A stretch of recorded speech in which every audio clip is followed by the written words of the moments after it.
on Yeah, I'm seeing everything. us They're hearing everything we say, just so you know. Audio, online. yep. Gotcha. So you may want to give an introduction real quick to everybody watching on Facebook, Okay. Yeah, so hey, folks, on Facebook, we are live. YouTube, What's that? YouTube, Facebook, Twitter. Facebook, YouTube, Twitter, all that. We're live right now. You're not going to be hearing the station audio. We're going. We're going straight, straight online. But you're still going to hear what we're saying. Folks on the radio still going to hear what we're saying. We appreciate you listening a lot.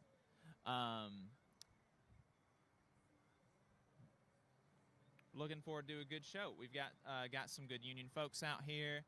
Got some good food. Got coffee, donuts, that kind of stuff. So make sure that you come on out if you've got time today. It's going to be fun. Going to be a good time. We've got coffee. We got donuts. And come lunchtime, we're going to have some chicken, some hamburgers, some hot dogs, stuff like that. So make sure you come on out if you've got some free time. It's going to be a lot of fun.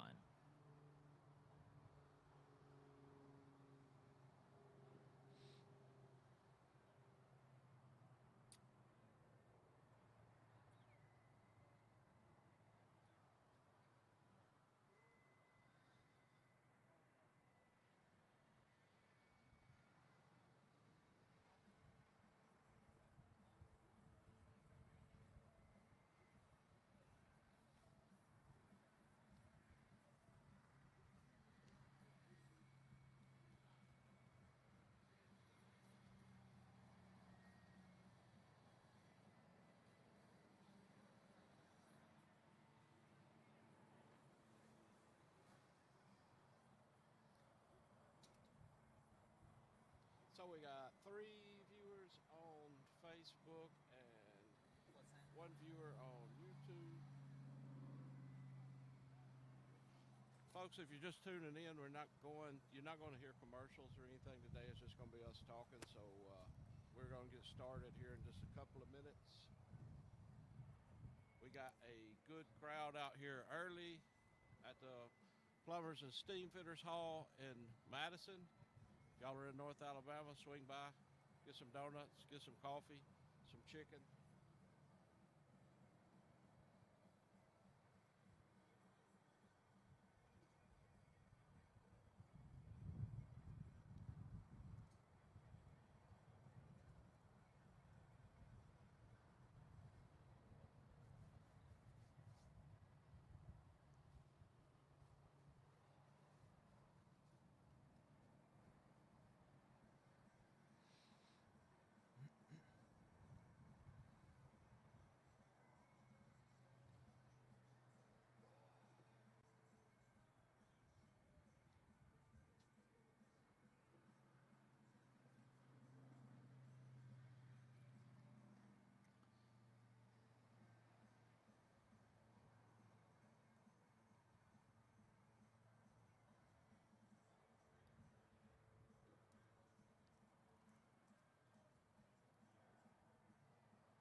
lost it this morning. I don't know what happened, and I'm not. It's not enough time to try to. No worries.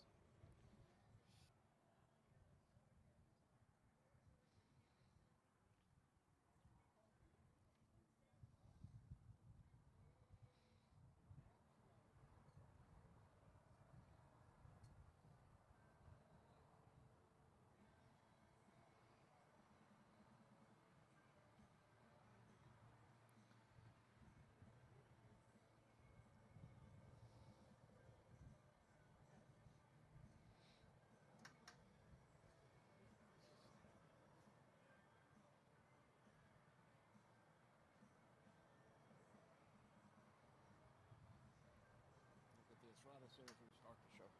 What?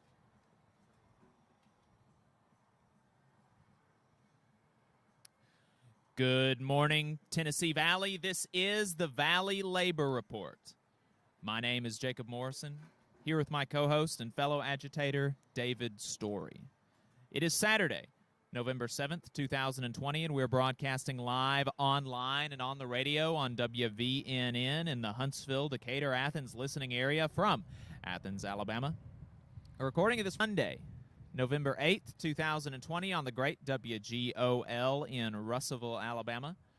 Today, we're live on location at the Steamfitters and Pipefitters Union Hall in Madison, 9740 Madison Boulevard, Madison, Alabama. We have coffee and donuts. And this afternoon, we're going to have chicken, hamburgers, and hot dogs. Lots of good stuff going to be here all day, so come out and see us. Again, that is the Steamfitters and Pipefitters Union Hall in Madison at 9740 Madison Boulevard in Madison, Alabama. Make sure you come out and see us. I think that we're going out on the radio, right, David? Yeah. We should be? Okay, good. Just wanted to make sure I'm not hearing any feedback in my headphones. I'm not sure why that is.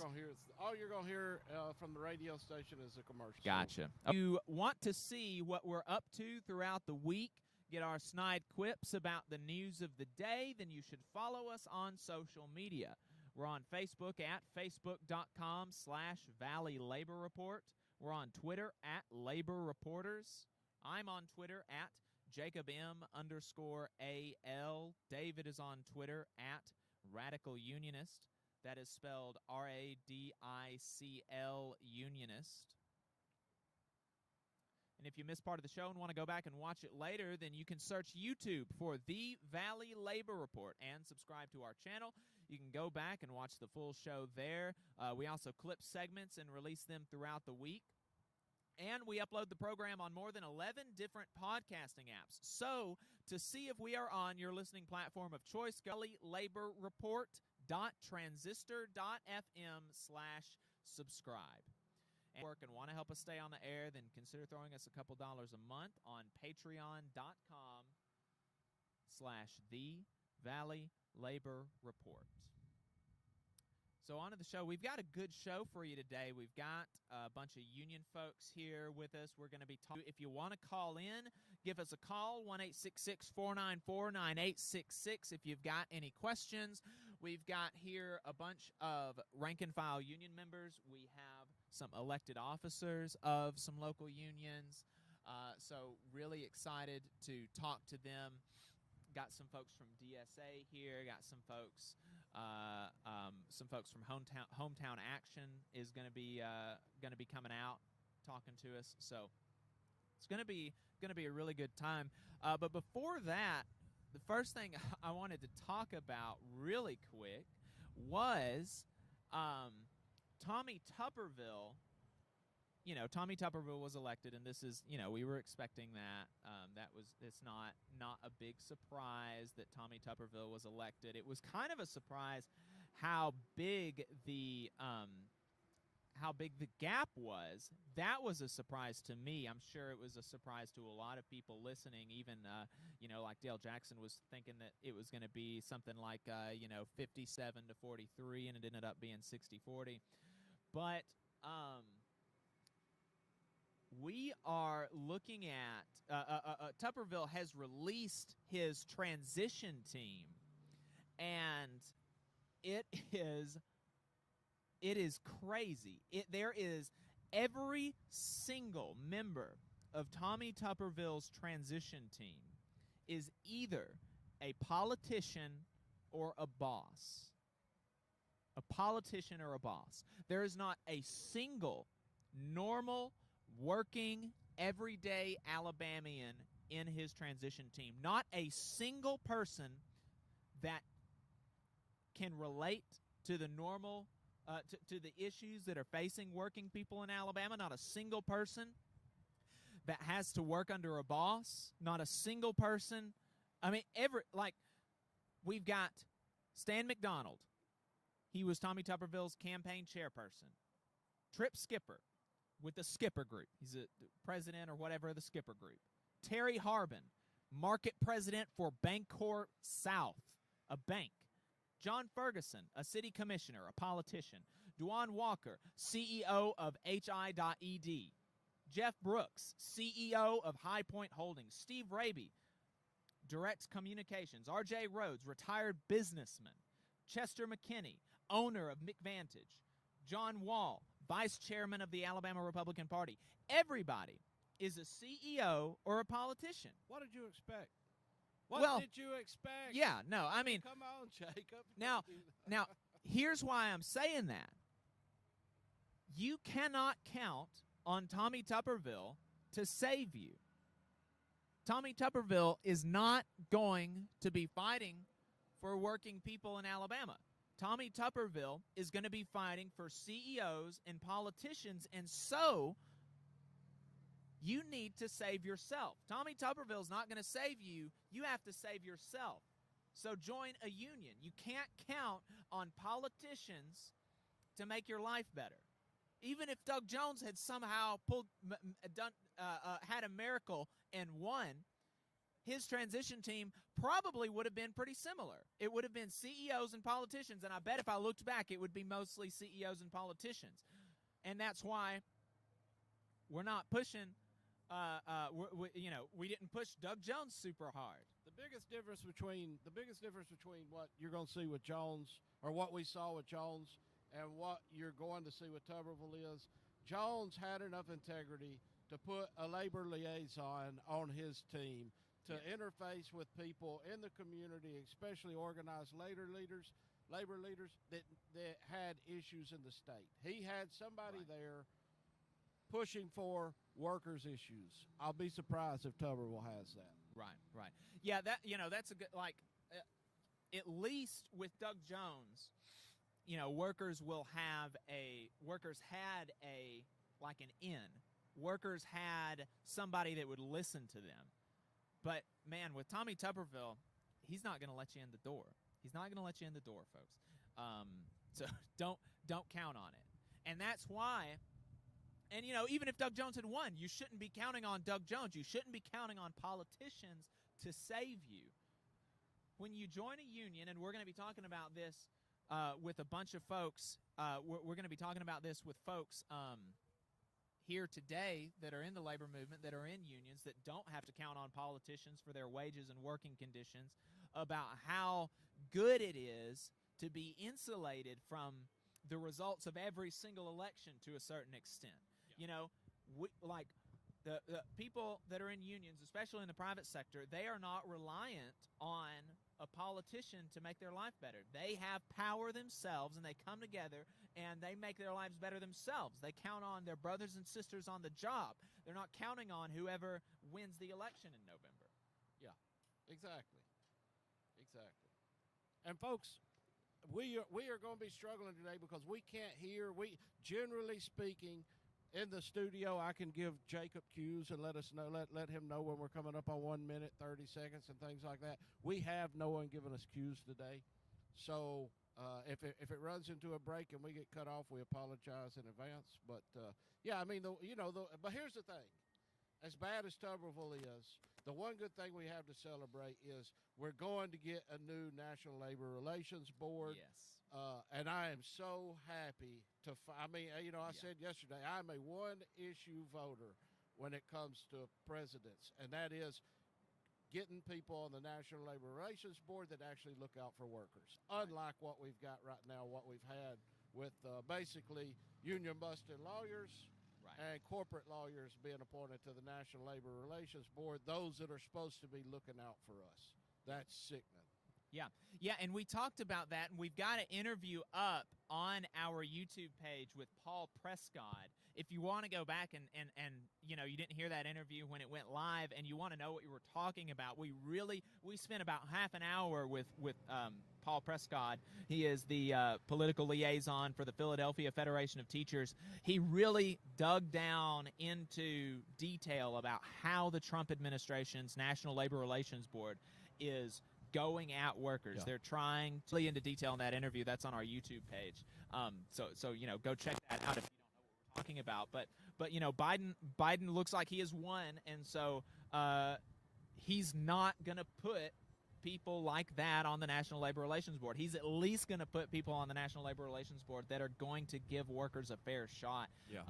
And you know, that's all that we can ask for, is to be given a fair shot, instead of having people on the labor board try to destroy us. Yeah. Well, and back that up and say he don't, not by saying he's not.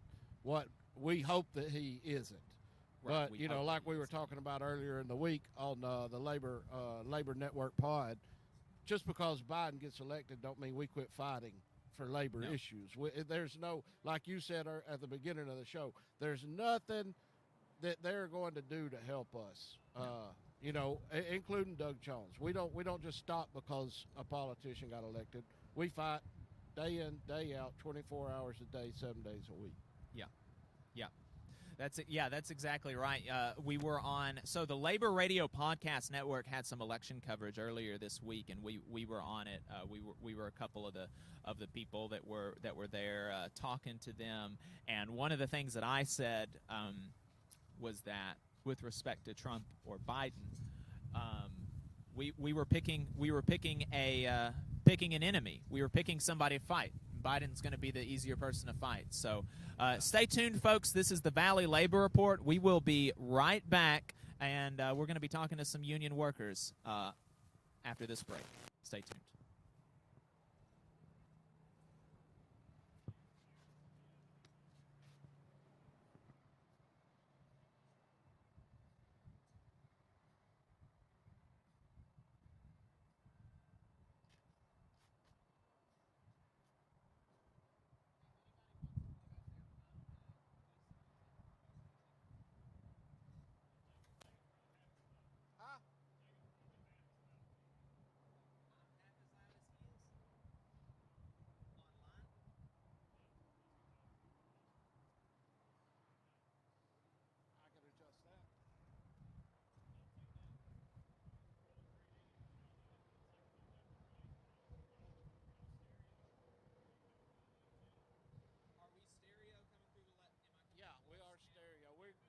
We're in two different channels.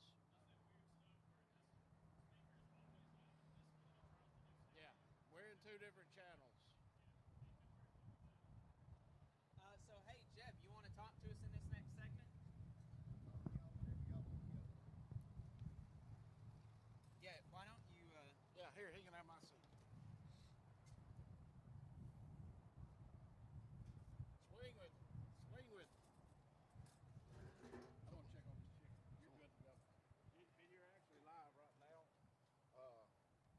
We're going out over Facebook on the microphones right now, so everybody can hear what you're saying, but they won't hear you on the radio until you hear the bumper music come back. So I'm just gonna be asking you about, like, what it's like being a union iron worker. You can talk about kind of the safety and the wage differentials and stuff like that. Kind of whatever you want to talk about with that. What kind of maybe even what kind of projects y'all are working on too? Yeah, I can cover the projects we got up here, and Maybe the quality, the quality of work, and got the work. yeah, quality of the work, and maybe how y'all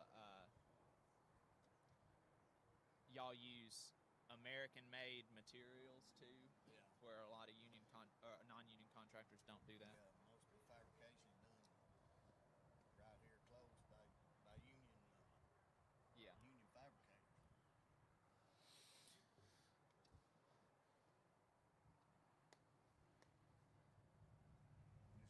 So, yeah, so folks listening online, we are about to come back from the break on the radio.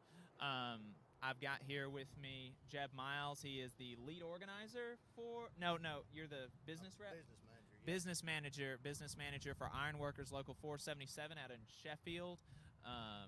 And so as soon as we come back on the radio, I think we're about 30 seconds from coming back on the radio, we're going to be talking to him about some of that and talking about some of the safety aspects, some of the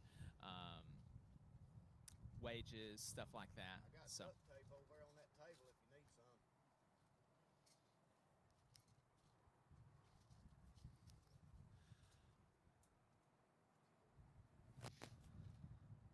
all right, folks, welcome back to the Valley Labor Report.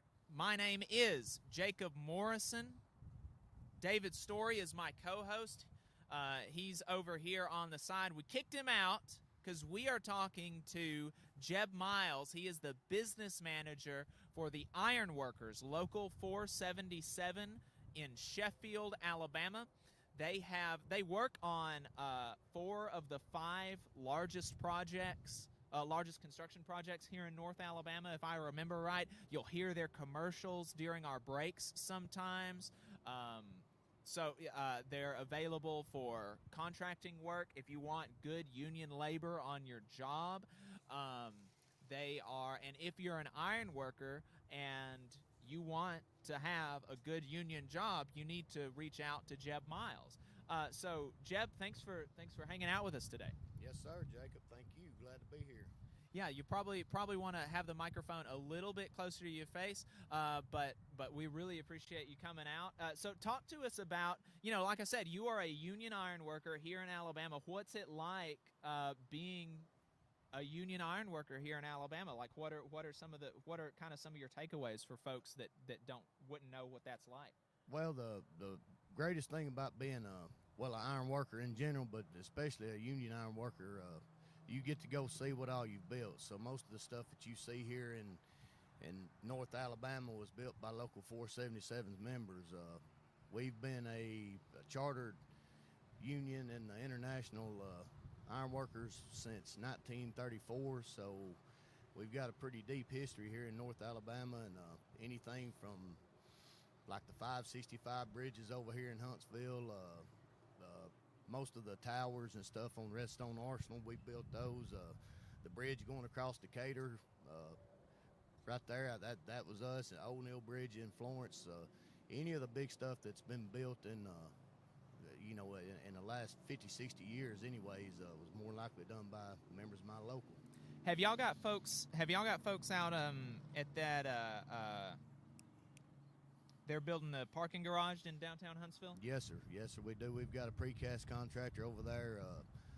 They had, I think last time I come through there was, I think it was 4 tower cranes, and we had iron workers on 3 of them. So they're setting most of the precast over there, which is the cast concrete that goes on the exterior. It's so we do a lot of stuff besides just structural work, like with bridges and whatnot. We do like precast and foundation work with rebar. So I mean, we cover a lot of different facets of the industry. Okay. So what would you say the difference is between being a union iron worker and a non-union iron worker with respect to safety, wages, control on the job, or one of the things I know that you mentioned is that whenever union iron workers do work, they always use American-made, union-made materials. If you get a non-union contractor, they're going to be using, kind of cheap stuff that's not made in America, that's not union-made, stuff like that. That's one benefit of getting union work, is that you know that you're supporting American and union labor. But what about kind of the safety and the wage aspect? Yeah, so all of our workers work under a CBA, which has got a lot of different requirements in it. Safety, a certain set of wages, making sure that the benefits are paid in a timely manner so that our members have their insurance and all that, because all that's paid by the contractor. But, multiple benefits to being a union iron worker versus a non-union iron worker. Besides just the pay, typically the pay has got sometimes a $15 to $20 difference between union and non-union. So that's probably the main thing that folks go to look for, and they don't realize that these contractors that are using them out there and paying them $20 an hour, they're charging for a lot more than that. So they're just making a lot more profits. So we get guarantees in our CBAs that require them to hire so many apprentices. So if maybe you're not a journeyman iron worker up to snuff, you still get the opportunity to go to work and learn the trade. And all of our contractors are required to subcontract to other union contractors. Same as with the fabrication aspects of it.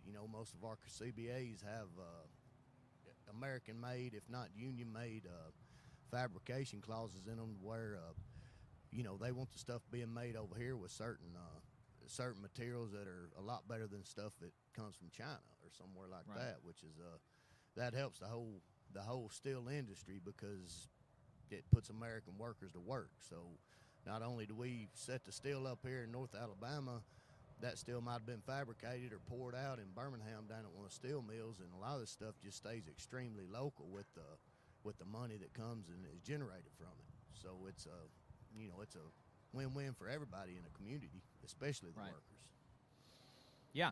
Yeah, and that's that's another thing. On top of the fact that as a union worker you're going to be making more, as a union worker you're going to be safer. I mean, study after study has shown this. And on top of, I'm sure that Brother Jeb has personal experience on how much safer it is to be a union iron worker. And I know I'm good friends with a brother here at the Steamfitters who has been on jobs where the non-union contractors just working terribly unsafe. It's like there was one situation he told me that they were working in such an unsafe condition, and they and like the supervisor wouldn't let them make it safer, that he had to walk off because he was like somebody's going to get killed here. That's not going to happen with a union contractor as a union iron worker.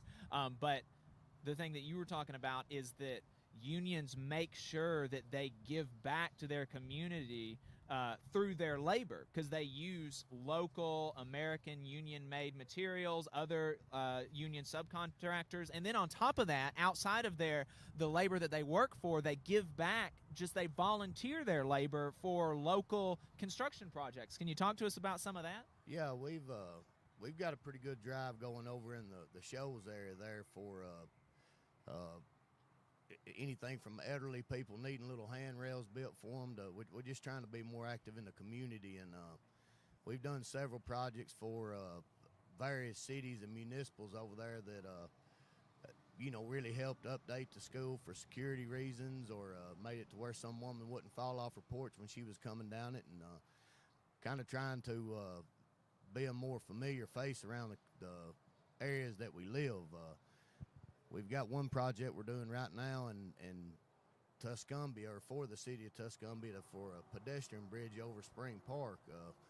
The one they had there was dilapidated and really impassable, and we're working on that right now. So Right. That'll be a pretty good thing there. We'll get recognized and get some of the kids that built it recognized. Yeah, well, we appreciate what you're doing, Brother Jeb. Appreciate what you're doing for your community, for your workers, for your brothers and sisters on the job. And thanks for coming out and hanging out with us today. We will be right back. This is the Valley Labor Report. Thank you, Jacob. Yeah, thank you. Yeah, so for folks online, again, just a reminder, we're still going live to y'all. Even though we're not on the radio right now. You're not hearing the radio feedback. You're not hearing the commercials, the top of the hour news, stuff like that, like you normally would. So you're not hearing that stuff like you normally would. So apologies if that makes for a less a not quite as quality listening experience, but we are trying to do what we can. If you're listening online, come out, and talk to us. Get some coffee. Get some donuts. Yeah, we'll have chicken. We'll have chicken in about 3.5 hours too. 3.5 hours. I'll be making some hamburgers and hot dogs. It's gonna be a lot of fun. We may have a beer or two somewhere stashed out. Maybe. What? Maybe. I'm old enough to drink. I don't know if y'all knew that. I don't know. He's lying. Look at him on this. He's lying. But yeah, so we're not on the radio right now, going live online. We'll be back on the radio here in about 4 minutes or so. I don't know. I have no way of keeping up with it. Yeah. Hey, David, you want me to get up and you talk to Sam in the next break? Sure. Sounds good. Bring in Sam. And we'll bring in Hey, Sam. We'll bring in Joe as well. We can bring Joe in the next segment. Yeah, we'll bring Joe in as well. Yeah, so Sam is a member of the Machinists Union Local 44. Sam's getting railroaded. He don't know that he's going to be interviewed this morning, so he's about to get railroaded. He's a member of the Machinists Union Local 44, newest member of the local? No, he's not. He's the newest member in maintenance, but we've hired a lot in the past couple of months. We've probably had. Hey, and while we're thinking about that, there's a lot of folks that don't have jobs right now. If you're looking for a job, message the page. We know of multiple different union companies with unions in place that are hiring, including David's. Yeah, y'all are still hiring. But so Sam is one of the newest members of the local. He was a electrical worker for how many years? We'll let him talk about that whenever he gets here. So I'm gonna get up. Y'all aren't gonna hear me. David is gonna bring us back out of the break, and he's gonna be talking to Sam. So I'm gonna go ahead and get up and. That's probably hard for you to do, ain't it? Man, I don't know. That's hard for you to do. I sure like. We'll have to get some duct tape in my segments. Man, I sure like attention, but I'll go ahead and get up as much as it pains me. So here, you're gonna get that, and you're not gonna hear any feedback when you're talking, but keep one headphone in. That way, when you get up, because music will start playing 30 seconds before the segment ends. So that's how you'll know, kind of wrap it up. Message your mom. What? I said, message your mom. Let her know you're gonna be. Turn on the radio. Watching this, y'all. Tell her, turn on the radio. Your baby's gonna be on.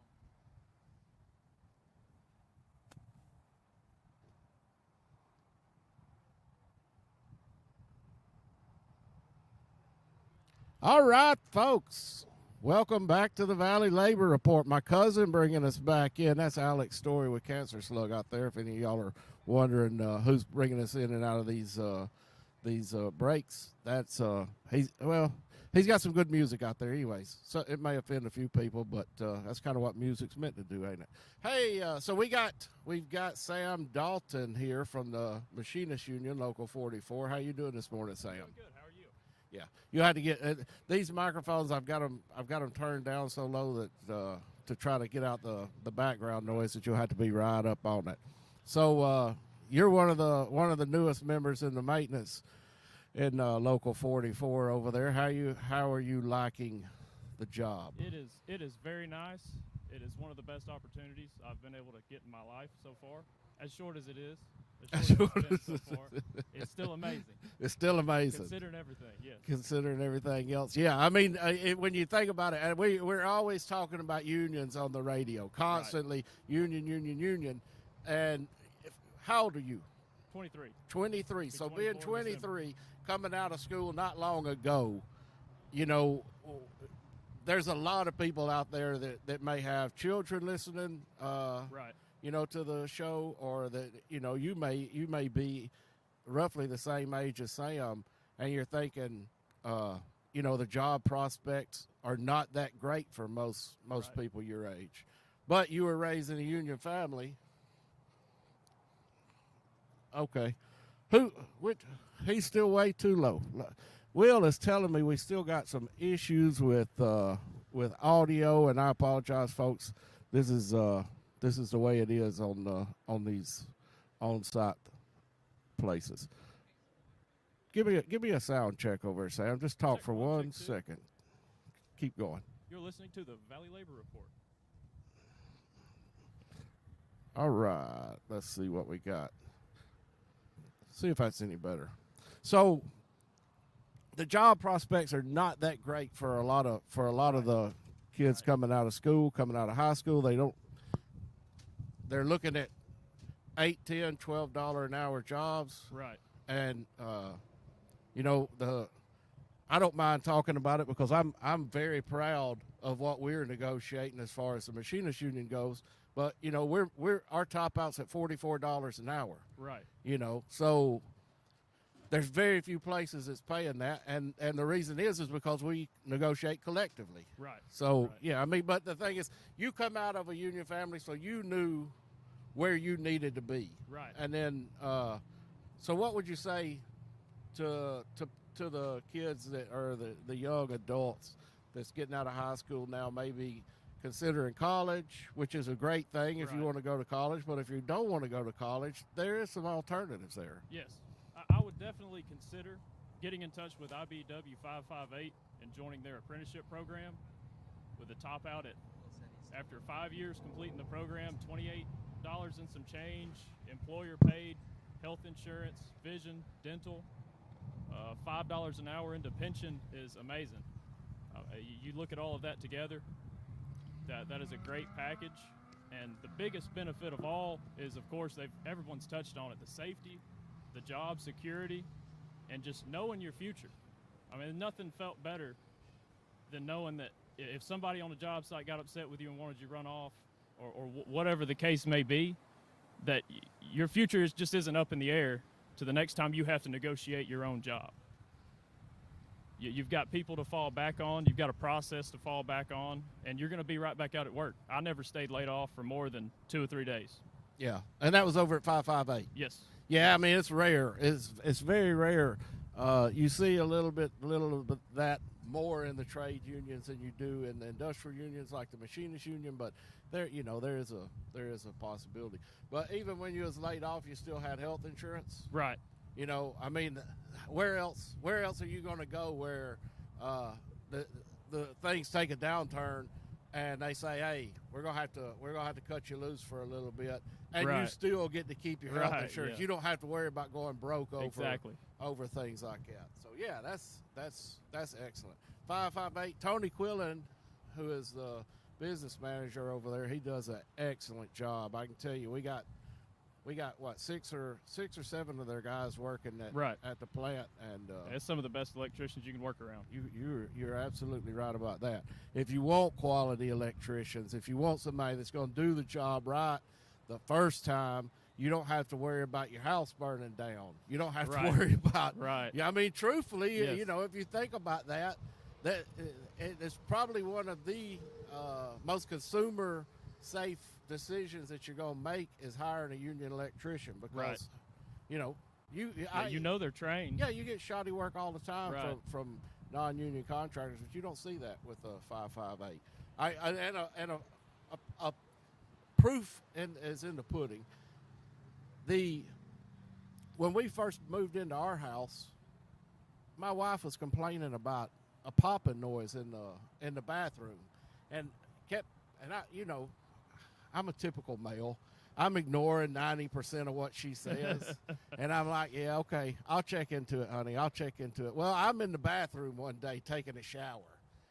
And you, being an electrician, know exactly what I'm talking about. When you hear that distinctive arc sound, the hair on the back of your neck stands up. And it was whop. And I was like, uh-oh, what in the world is that? And I get out, buck naked, walking around the bathroom trying to figure out what in the world is going on. Get dried off, as all electricians should do. We shouldn't be working on the electricity soaking wet. Not wet. Coming straight out of it.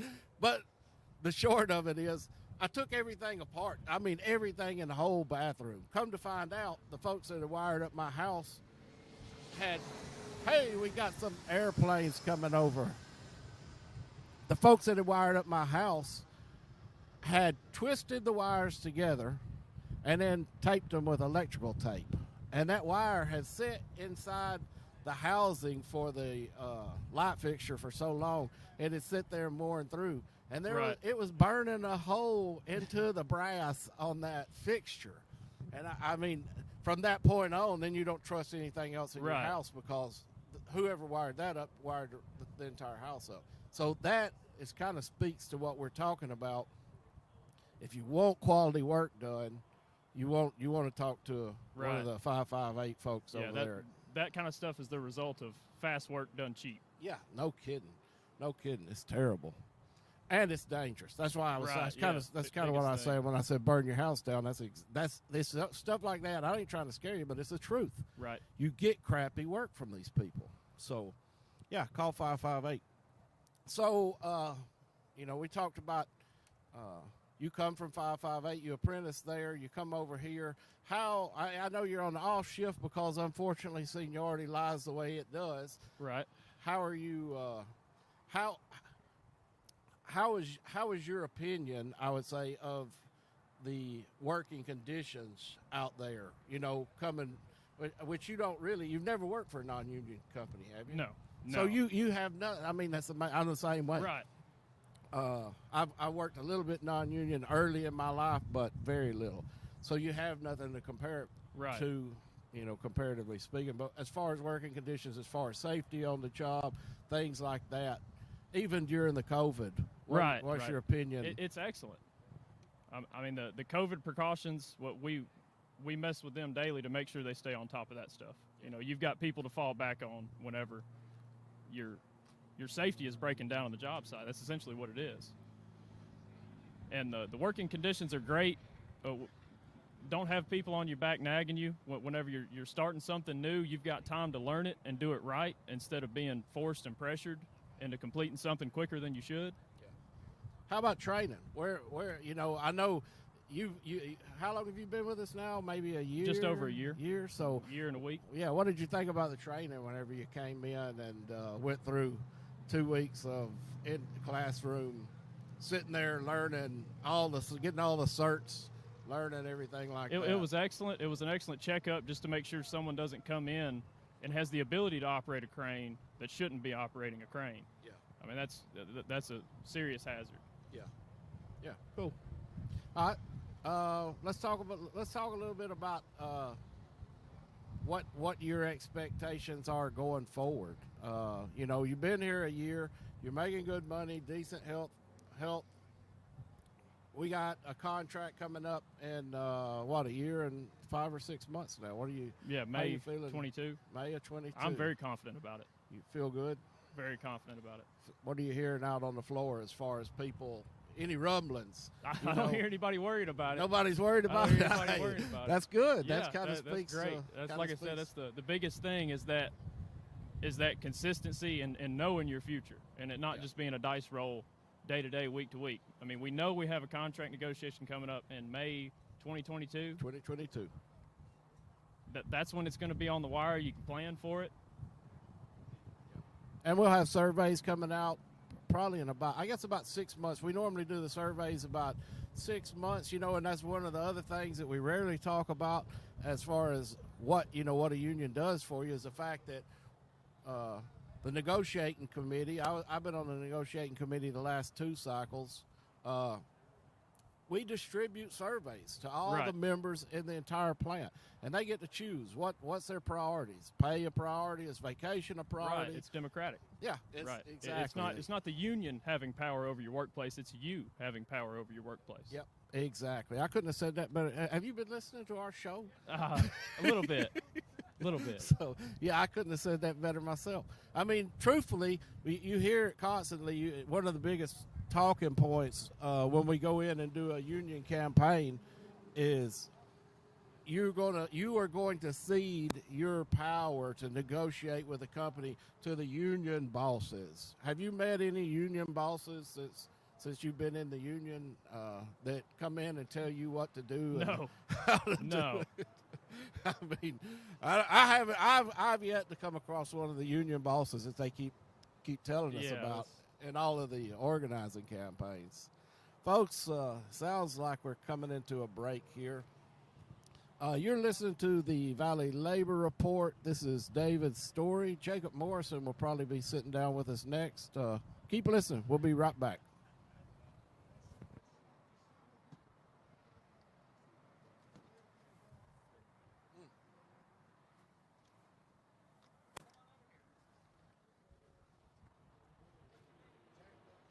James Alexander, George's brother, he's a pipe fitter.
So we got a good interview up on the next segment. We're going to be talking to James Alexander. He's a member of the Steamfitters.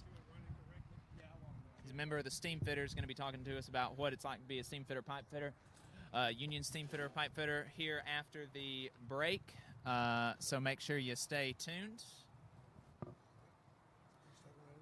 Yeah, that'll be where you talk. Go ahead and put this on. You're not going to be able to put that on, and you can hear the radio there. That's what's playing out on the radio. When we start talking, you're not going to be able to hear anything in your ears, but you're going to hear towards the end of the interview, like right before 10:30. Right before 10:30, you'll hear some music start playing, and that means there's 30 seconds left before the break. So once you start hearing that music, after we've been talking for a while, right at 10:30, then to kind of wrap it up, because we've only got 30 seconds before a hard break.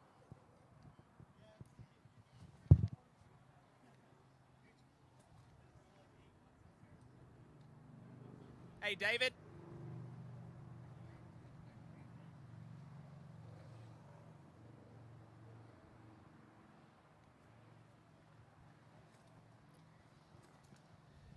And put it like right about there. Like about that.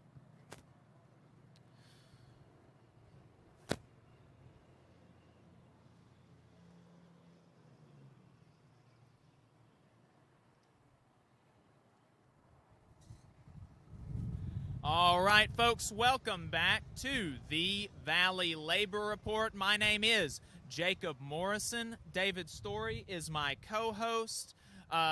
He just got done talking to Sam Dalton, another member of the Machinist Local 44. I am here now talking to James Alexander. He is a member of the Steamfitters and Pipe Fitters Union. He's going to be talking to us about being that's another trade union. He'll be talking to us about what it's like being a steamfitter, pipe fitter. So James, thanks for talking to me. I appreciate it, brother. All right, man. Glad to be here today, brother. Glad to be here. All right, so James, tell us just the top line. One of this amazed me. Tell us how much you made without a college degree in California as a pipe fitter. Okay, so I traveled out to California to work at Chevron Refinery. They had a big modernization project going on. So I done a 12-month run out in California. I was able to make a grand total of $207,000, and that's with 6 weeks off work. So we had vacations for like Thanksgiving was a week, Christmas was a week, 4th of July was a week off, and then we had a couple of brush fires out there, so we got time off. So I'd say I had a total of about 6 weeks off, but we worked 6 10s the whole time, and I was able to amass $207,000 on the check. Now that's not including my health and welfare benefits. They pay back to my union hall, and also another $19,000 in retirement that goes right back to your retirement plan. I mean, that's like, you are going to be hard pressed to be able to make that kind of money without a college degree. Even with a college degree, I've got a degree in math, and even where I'm at in a union, working for the federal government, there's no pathway for me to be making $200,000 even with a math degree. So that's the kind of, and no college degree. Started working out of high school with the Pipe Fitters Union, and that's the kind of stuff like that. That's the kind of thing that we're talking about, and you can make that and not.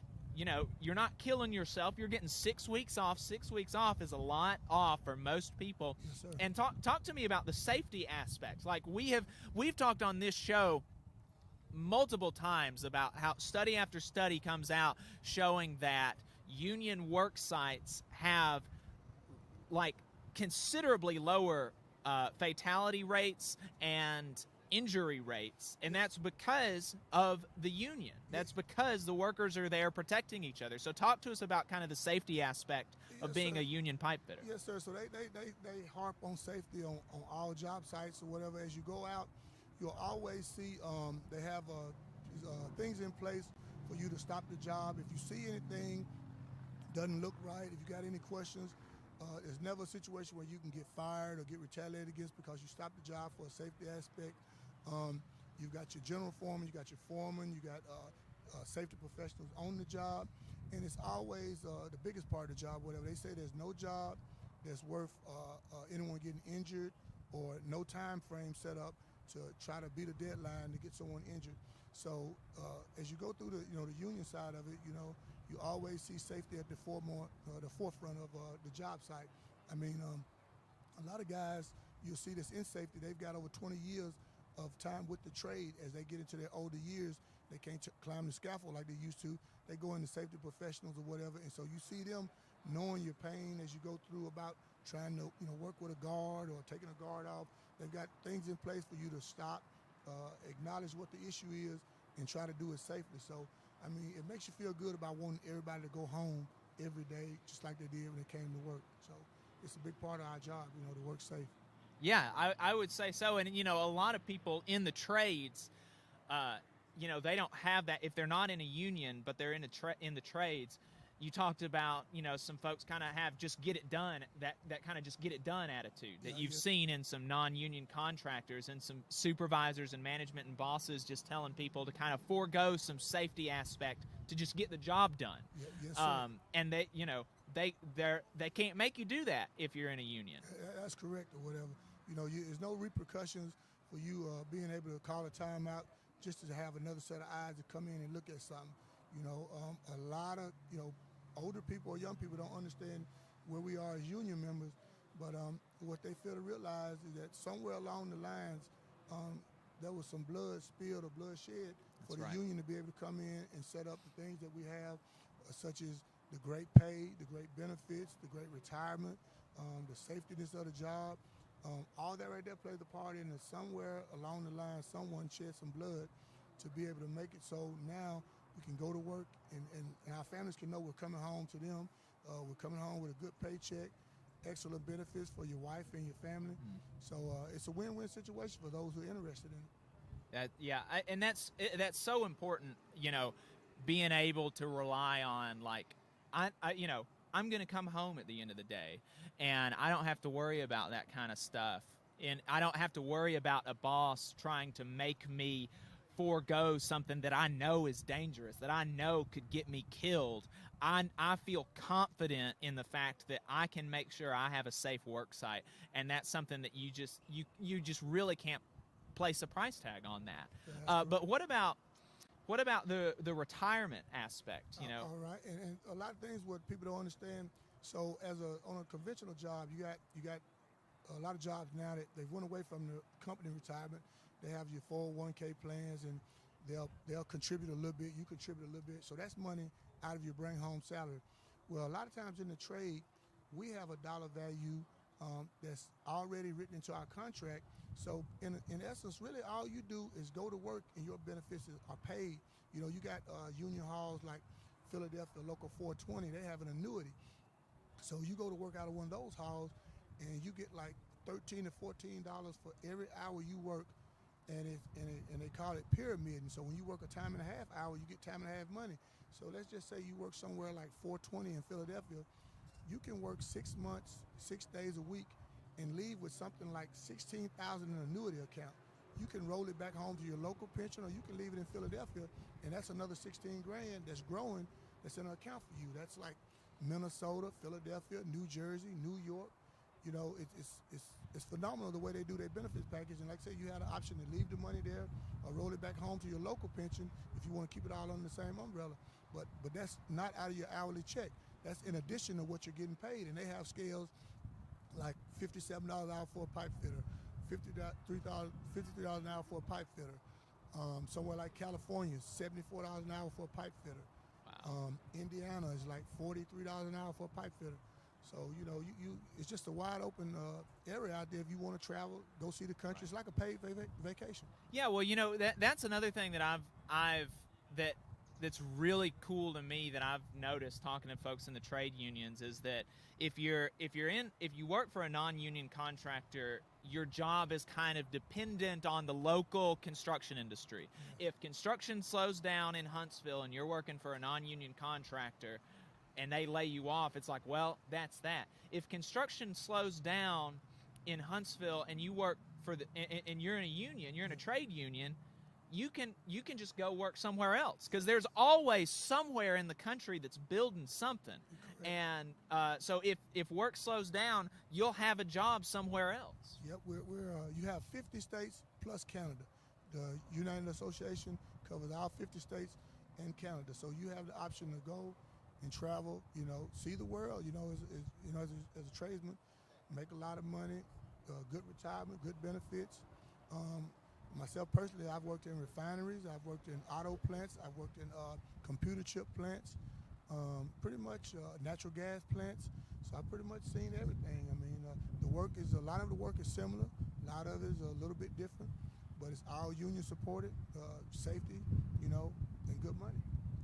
Yeah, and that's, again, like, this isn't something that you've got to go to college for. Like, you can start their apprenticeship program right after you get out of high school and be on track to make good money, have a secure future, be able to work anywhere in the United States or Canada, know that you're going to have safety on your job, have a good retirement plan. I mean, it's not stuff that you can find in the non-union world. Yes, sir. It's like I'll put numbers to the paper.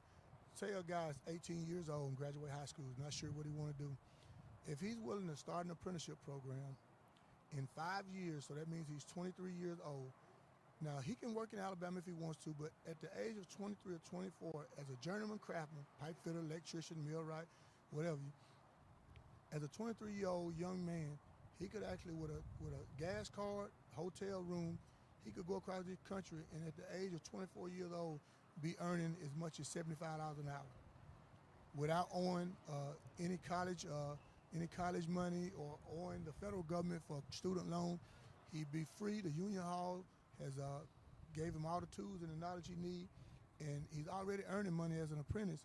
But as a journeyman, a 24-year-old man can be earning in excess of $150,000, $170,000 easy. Yeah, I mean that's really amazing. And you know, like when we talk about the labor movement, when we talk about how unions are good for working people, they're good for their community, like we're not just blowing smoke up your bum. Like we know what we're talking about, and this is an example of what we're talking about. James, thank you so much for talking to us. All right, thank you so much, bro. Thank you for having me. Yes, sir. Folks, stay tuned. This is the Valley Labor Report. We've got some more good union brothers coming up to talk to you about life in the labor movement. Stay tuned. Thanks, man. I appreciate it. I appreciate it. You want to talk to Joe? Yeah, I wouldn't mind talking to Joe. I don't think we can probably keep him on for an entire segment, but You know, maybe we can get. We might could. Maybe we can get him on for 5 minutes. And Yeah. then, I don't know, who else you think? Bob. Yeah, let's get Joe on, then we'll get Bob on. And Joe will talk your head off if you let him. So that's I know, kinda that's what what I'm I'm, saying. well, that's what I'm saying. That's why it surprised me that Huh? you didn't think we could get a whole segment out of it. Well, you don't want a whole segment. Oh, okay, That's yeah. the problem is Right. you're gonna be. It's gonna be. You're gonna be careful what you say because Joe's gonna put it to you straight. And he worked out there with Dad for years, so Yeah. he's gonna have stories that don't need to be told. Well, I'll let you talk to Joe, and then I'll bring Bob on, and then we'll have the last segment. We'll have the last segment to ourselves and kind of wrap up that 9 minutes. Sound good? Yeah. Okay. All right, folks. So folks listening online, we've got a good brother from the Steelworkers Union. He's gonna talk to y'all for a bit. Then we're gonna be talking to Bob from the Stagehands Union. It's gonna be a lot of fun. I'm gonna get out of my chair again. Bring Joe on.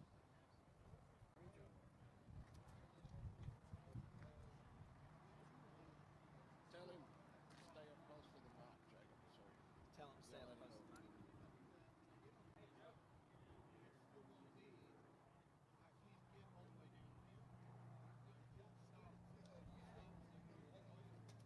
No, yeah, he'll have some questions for you.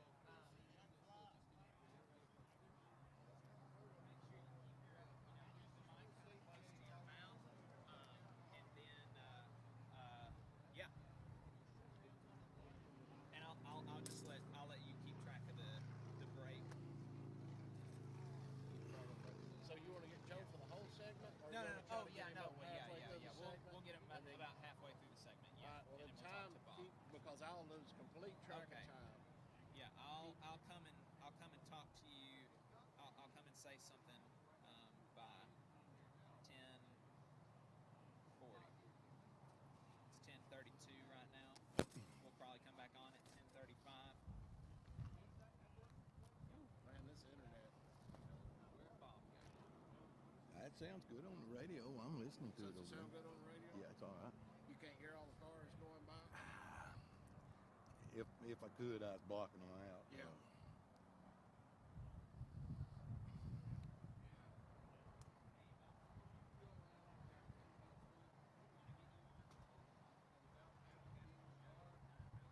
We're about to come back in.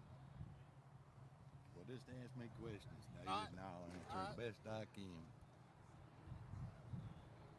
Sometimes You'll I have get to speak pretty loud and right up here.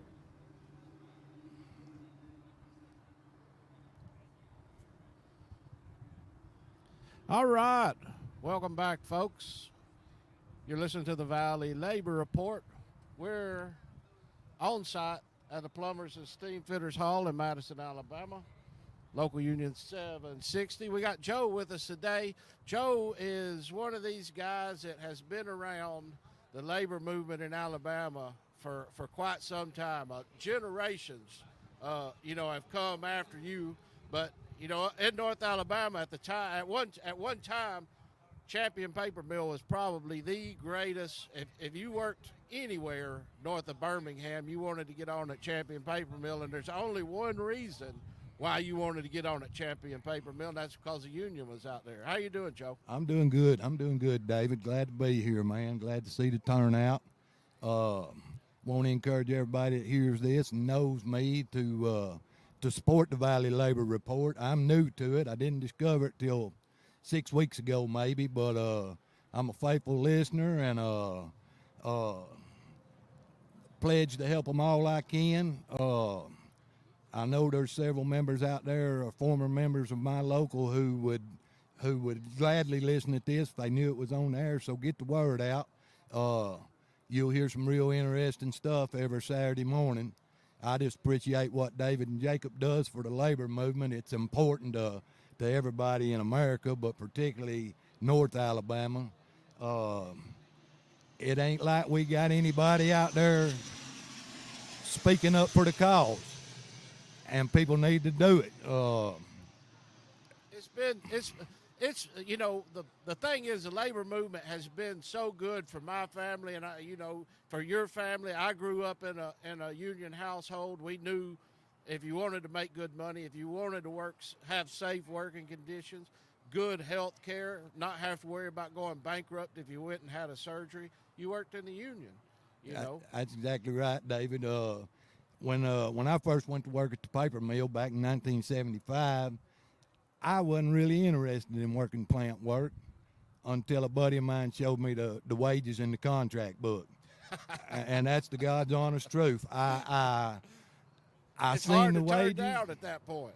Yeah, now believe me, in 1975, the bottom job in the paper mill, the union wage wasn't but $3.68 an hour. That's what I hired in at. But I got to tell you, that was about $1.50 more than I was making, and I was sure proud to get it. Didn't take long to get a few raises, and by the time you knew it, in less than a year, I was making $5 an hour, and I thought that was wonderful. Yeah, When with a pension. With a defined pension plan that is so important. I think we're probably down to 6-8% of American workers actually have a defined pension plan now, thanks to a lot of things. But and that's one of the things. That's one of the things that we don't talk enough about. We don't point out like we should. But all of these conservatives that want to talk about we need to get freeloaders off of welfare benefits and things like that. Well, I mean, a pension does that. A pension gives you that ability to retire without having to go to work over here at Walmart and be a greeter. You retire with some dignity, and you're able to live out those last few years of your life and doing what you enjoy doing. Absolutely, David. Now, I hope I'm living a long time. I hope this ain't the last few years of my life. Well, you know what I'm saying. But you never know.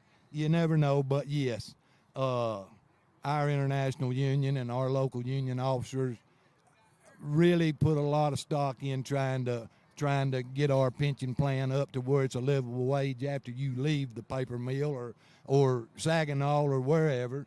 I have been able to retire comfortably, I guess you could say, without a whole lot of worries based on having a real defined pension plan. A lot of folks don't understand what that means, but basically it's a plan that you're not paying into. You're earning it for years of service, and it pays you a dividend when you do retire. Yeah, basically it's the same thing as Social Security, except for it's coming from your savings that has been applied through your work over your years of service. So Absolutely. It's a. My dad's the same way. You know, he's retired, has been able to travel all over the nation, into Canada, into Mexico since he's retired, and really enjoy his time off. And the thing is, they want to get us to the point where we don't have that ability to retire. That's the whole game, is to keep people working as long as they can and suck them for everything that they can get out of them. And we're moving farther and farther to that every year. Absolutely, David. Really, and lots of folks don't like to hear this, and this is just a personal opinion of mine. At the creation of 401ks and you contributing to that for whatever, to match whatever you got, that began the decline of defined pension plans. Yep. And the numbers is pretty obvious. Back even in the mid 80s, most people who worked in industrial jobs in America had a defined pension plan. Probably 60 to 70%. Now we're down to 6 or 8%, and I directly reflect that on the 401ks and the companies pumping that. But I actually believe that was just a plot by the Fortune 500 companies to do away with defined pension plans. Now, don't get me wrong. I know lots and lots of people have benefit from 401ks, but if you take a look at it now, watch when the economy bottoms out again. Lots of these companies who offer a dollar-to-dollar match, they literally take the match away for a period of time.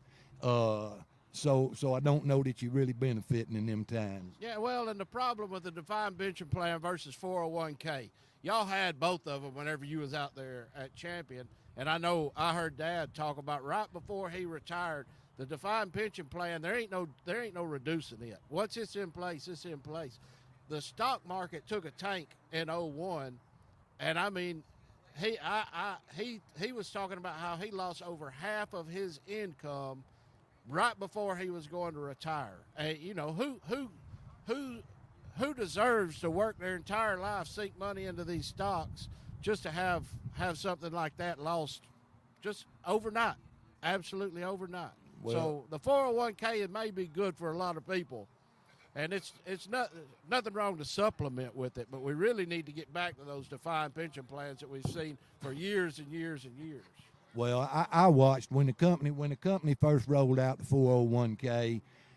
They had a little graph and a drawing, showed you a three-legged stool: Social Security, your defined pension plan, and your 401k plan. And they went into the numbers and how in X number of years you'd be a millionaire. Well, the truth of the matter is, if everybody's going to be a millionaire in 20 years, there ain't going to be nobody left to work. So really that three-legged stool amounted to just a means of them to show you how great they perceived the 401k, and they really did. They really did. They benefited way farther than the American worker did on that. They don't have to fund pension plans. They don't have to report to the government on how much funding is actually there to cover the liabilities. Now, don't get me wrong. If you got the opportunity to get in a 401k plan where you work, even though I ain't really crazy about them, it's really all you got left. So yeah. That's the unfortunate part, is that's where we're at today, is we've lost and lost. We've lost so much. The weakness of the labor movement and the unions in America has been kicked for so long. You're not going to find many defined pension plans unless you go to work for like IBEW 558, the Plumbers and Steamfitters here. Those are going to be, your trade unions are going to still have those defined pension plans because they believe in retiring with dignity. But most of your companies, that we've lost them over the years. That's unfortunate. Well, that percentage of people that have them is pretty much directly related to union membership in this country. It's fallen. Now, we make some gains in some years and then fall behind in some years, but we still got folks out there working hard every day, like David and Jacob and some of these officers that's over here today, trying to keep the movement going, and it ain't going to go away by no stretch. Actually, at some point in time, you're going to see a resurgence of it when people wake up and see where this country, with the direction we really going in. It will improve, and our membership will come back up, and we'll have a stronger voice than we've ever had, David. But it's just important for folks like myself. I'm retired, to get out and keep supporting the movement, talking to people, encouraging people. If they're not familiar with what unions do, to educate themselves even just a little bit, especially in the state of Alabama, we can make some real improvements for working Alabamians and working Americans. It really speaks to the dedication, the love that we have, the camaraderie there, the brother and sisterhood, the fact that you've been retired for several years, you're still out here on the ground hitting picket lines with people that are paying dues today. You're out here, and just like this morning, you're out here supporting. You build that relationship. A lot of people are always looking for something in the community to be a part of, and that is something I believe is probably one of the strongest relationships you're ever going to build with people, is that brother and sisterhood fighting for your rights and your wages. And it really speaks to, with you coming out here and supporting us the way you have and supporting everybody else in the community. Well, I made a financial contribution this morning just to keep this on the air because it is so important. It's so important that we have a voice in North Alabama outside of your Rush Limbaughs and your Dale Jacksons. These guys are doing a really, really good job, everybody I meet, I encourage them to turn the radio on Saturday morning and listen at the Valley Labor Report. We don't have anything else. I've even called people down in South Alabama to tell them to tune it in on the YouTube or ever how they can get it. And I'm sure this morning that I got friends all over the state that's listening, and they didn't tune in to listen at me by no stretch.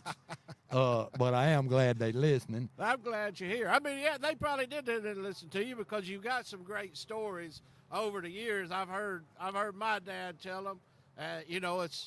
It's really like we were saying earlier over there off to the side. These stories that you build in the labor movement are going to continue on and on and on for generations to come. I tell my kids about them. It's wonderful. It's wonderful to have the camaraderie that we've got out here. If you're out today too, we're on site at the Plumbers and Steamfitters Local 377 in Madison, Alabama. We got food here. We've got drinks here. Come out and talk to us. Come out and talk to me. Come out and talk to Joe. Say hey to everybody. Yeah, I'd be glad to meet anybody who's interested in learning a little bit about labor in Alabama. And if you ask me, I can tell you some stories, but I ain't going to dwell on them right now. Hey, Joe, I'm going to let Jacob come in here. We're going to bring in another member. Who have we got coming up next, Jacob? That's going to be it as far as the interviews and stuff. Oh, okay. I thought you wanted to bring in Bob. Bob don't want to get on the radio. All right. Well, then we'll just keep talking with Joe then. Sounds good. All right. So we talked about your retirement. We talked about the love that everybody has for the labor movement. Well, so much for that. I thought we were going to get into some other things, but I hear the bumper music coming in the background, Joe. David, thanks for having me, man. We I appreciate it, and I'll support you all I can, and I'll put the word out for everybody else to at least listen and try to support this organization. I just really appreciate it, man. All right. Folks, you're listening to the Valley Labor Report. We got one or two more segments.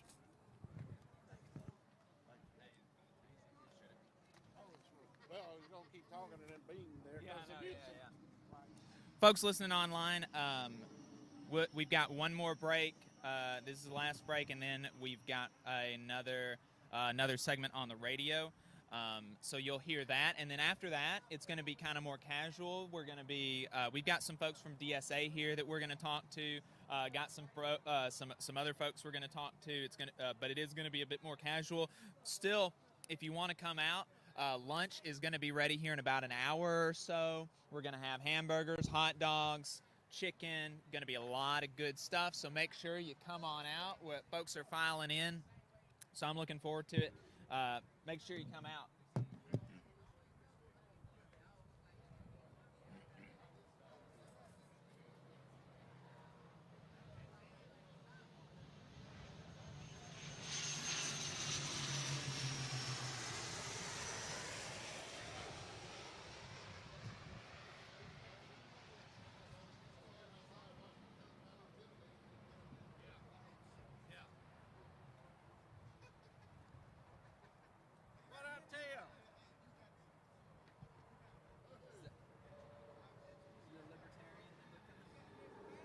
No, he said he had a bad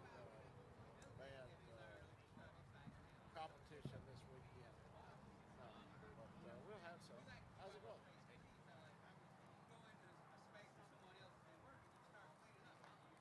What have we got? This is the last segment. Last segment. Yeah. Gavin said they just called it for Biden. So I know. I've seen that. Yeah. Officially called for Biden. So Biden is the next president of the United States. Hearing it here first, folks.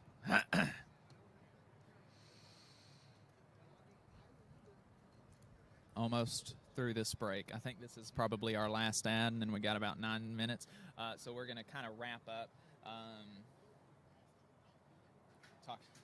Probably reply to these tweets here on the air. what is that? Somebody tweeted at me. Somebody listening to the broadcast tweeted at me.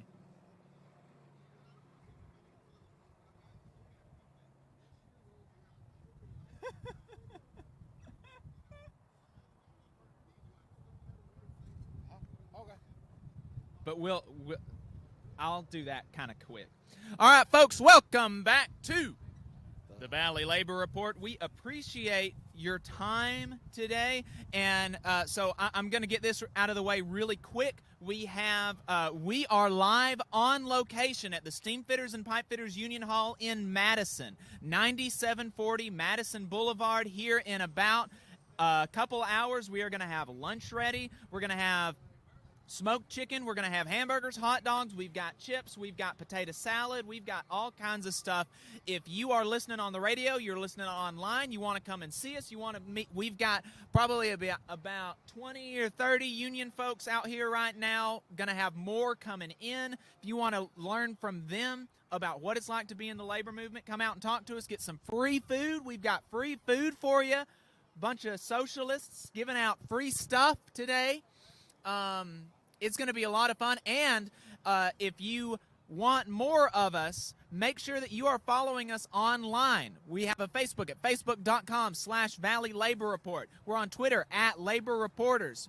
We have a YouTube page at The Valley Labor Report. You can search YouTube for The Valley Labor Report and find us. We're going to keep streaming until 1 or 2 or 3, till whenever we get bored, and we're going to keep having these conversations. We're going to have longer conversations.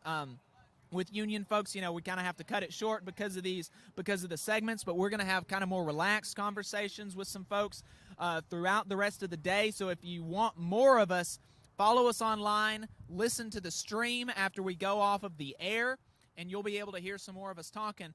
But so David, we've talked to several union folks about the labor movement and kind of and just how it's good to be a union worker. Yeah, how it's good for your family, how it's good for your kids and your grandkids, how they don't have to support you in those twilight years once you quit working. I mean, really, there is no downside to being a union member. There is no downside whatsoever to being a union member. Yeah. I mean, other than like having to work, but you got to work if you're not a union member. Yeah.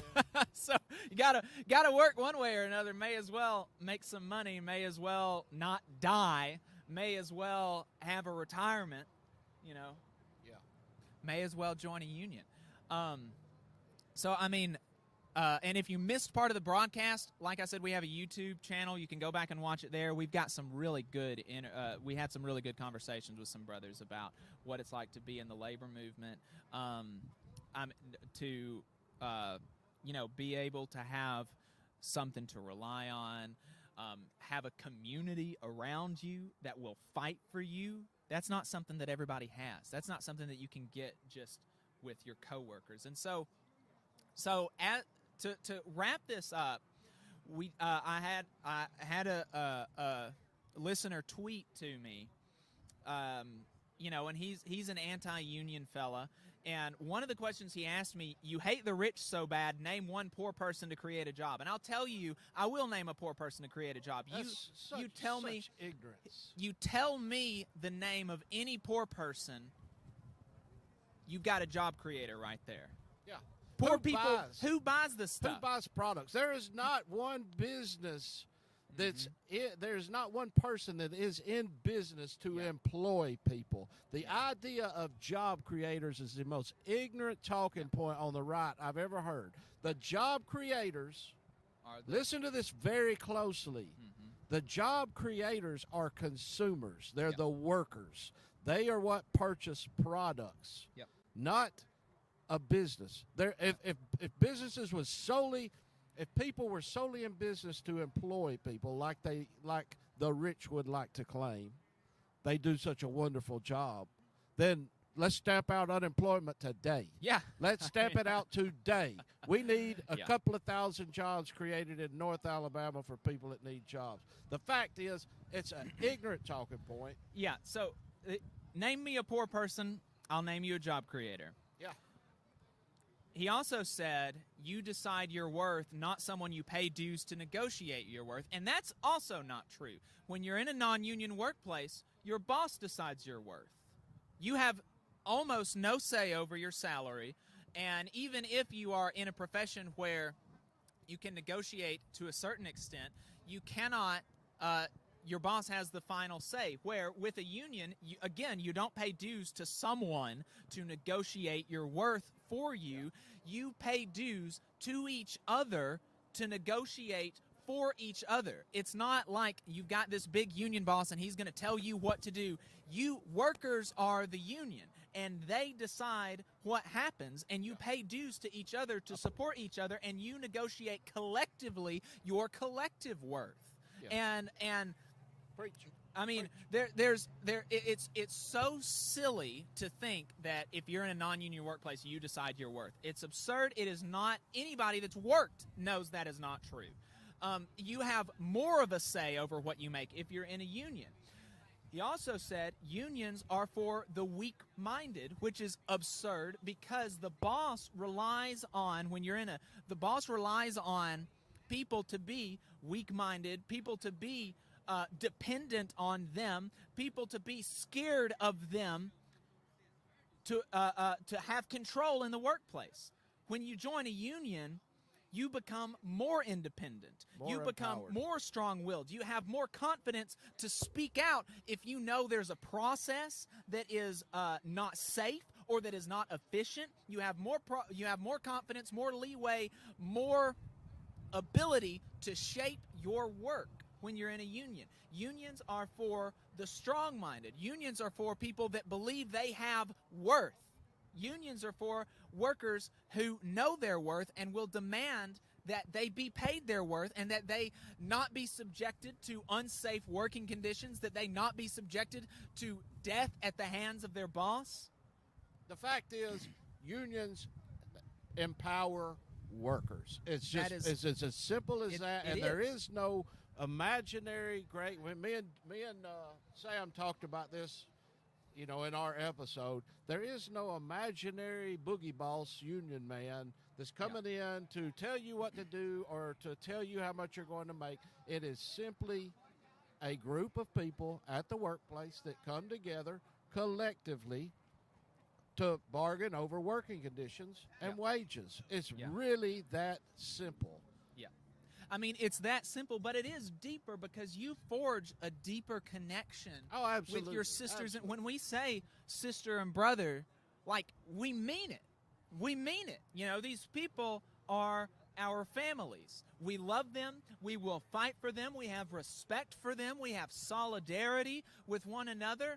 And that is not something you typically find with just a coworker. Are you telling me that when the manager calls you a team member, are you telling me that he's full of crap? That you're not a team member? No, I wouldn't. Is that what you're telling me, that you're not a team member? I mean, come on, Jacob. That's what they've been telling us for the last 20 years. You're a part of the team.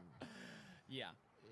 Well, I mean, and that's the thing, is like, if you're a weak-minded, dependent, kind of sniveling bootlicker, you'll believe that. Yeah. But if you look around and you think for yourself and you're willing to look at your reality and recognize it for what it is, you'll know that's not true, and you'll know that your boss, generally speaking, if not your immediate supervisor, the corporation you work for is exploiting your labor. They don't care about you. Brother, it has been a wonderful day today. Make sure you follow us online if you want to keep hearing us. This has been the Valley Labor Report. We'll keep talking to you online, and we will see you on the radio next week. And thank you to Will for... Oh, yeah, thanks, Will Hampson.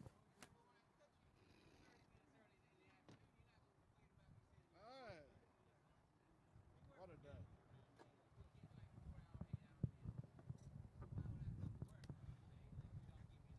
And if y'all are still watching out there on YouTube, Facebook, Twitter, we're going to keep this up. If you don't have the ability to come by and talk to us, text some messages. If you're whatever platform you're on, just type in a question, type in a message. If you want to give somebody a shout out, we'll get them over here. We'll talk to them. We got a lot of people showing up. We already got a lot of people here. We got a lot more people showing up. We got to do some food cooking, so we may step away from the mic intermittently, but we'll do our best to have somebody over here talking to you the whole time, entertaining you, and hopefully educating you. Yeah. Yeah. Hey, David, have you got it pulled up where when we walk away online, you can like transition it to play that Obed Edom thing? I do. Would that be difficult? It'll take me a minute to do it, but yeah, I got it. Okay, that would maybe be kind of make for a better listening experience potentially for the people that are still listening online. If you want to get that set up where we can kind of transition to and from when we're having breaks. So yeah, for folks still listening online, thank you so much for tuning in. Thank you so much for supporting the show. If you're a patron, your support as a patron really goes a long way. It really, really helps us. We now have over $200 a month. We have $201 a month coming in from Patreon. And the more that we get, the less we're going to have to rely on ads. And so that would be really beneficial. I know I hate listening to commercials, right? And so if you hate listening to commercials, the way to get rid of commercials for us is to support us on Patreon. Also, we are trying to branch out, and what our goal ultimately, our big kind of long-term ultimate goal is to be on the radio all across the Tennessee Valley. We want to be able to, wherever you are in the Tennessee Valley, on Saturday mornings or on the weekend sometime, you can tune in and you can turn on your radio and listen to us. Our next target is WBCF in Florence. We have reached out to the station manager there. We haven't heard anything from WBCF, have we, David? We haven't heard anything from WBCF in a minute, have we, David? That's the Florence station. So we haven't heard anything from them in a hot minute, or at all. If you're in Florence in the WBCF listening area, or you're not, you could send. It would help us if you sent a. Says the live video is okay. Never mind.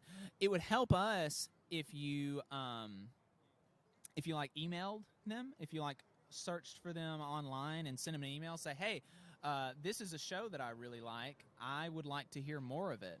Or I would like to hear it on this station. Why don't you play them? Why don't you... Are you messing with the internet?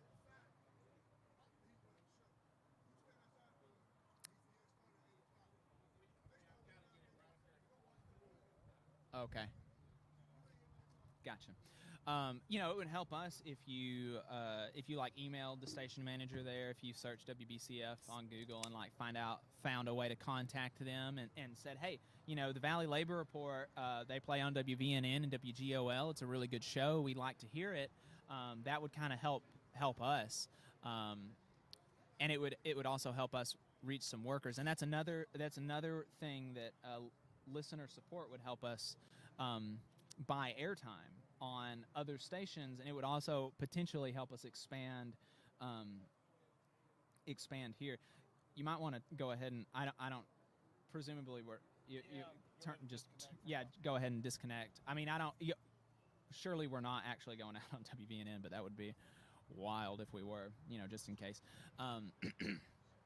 So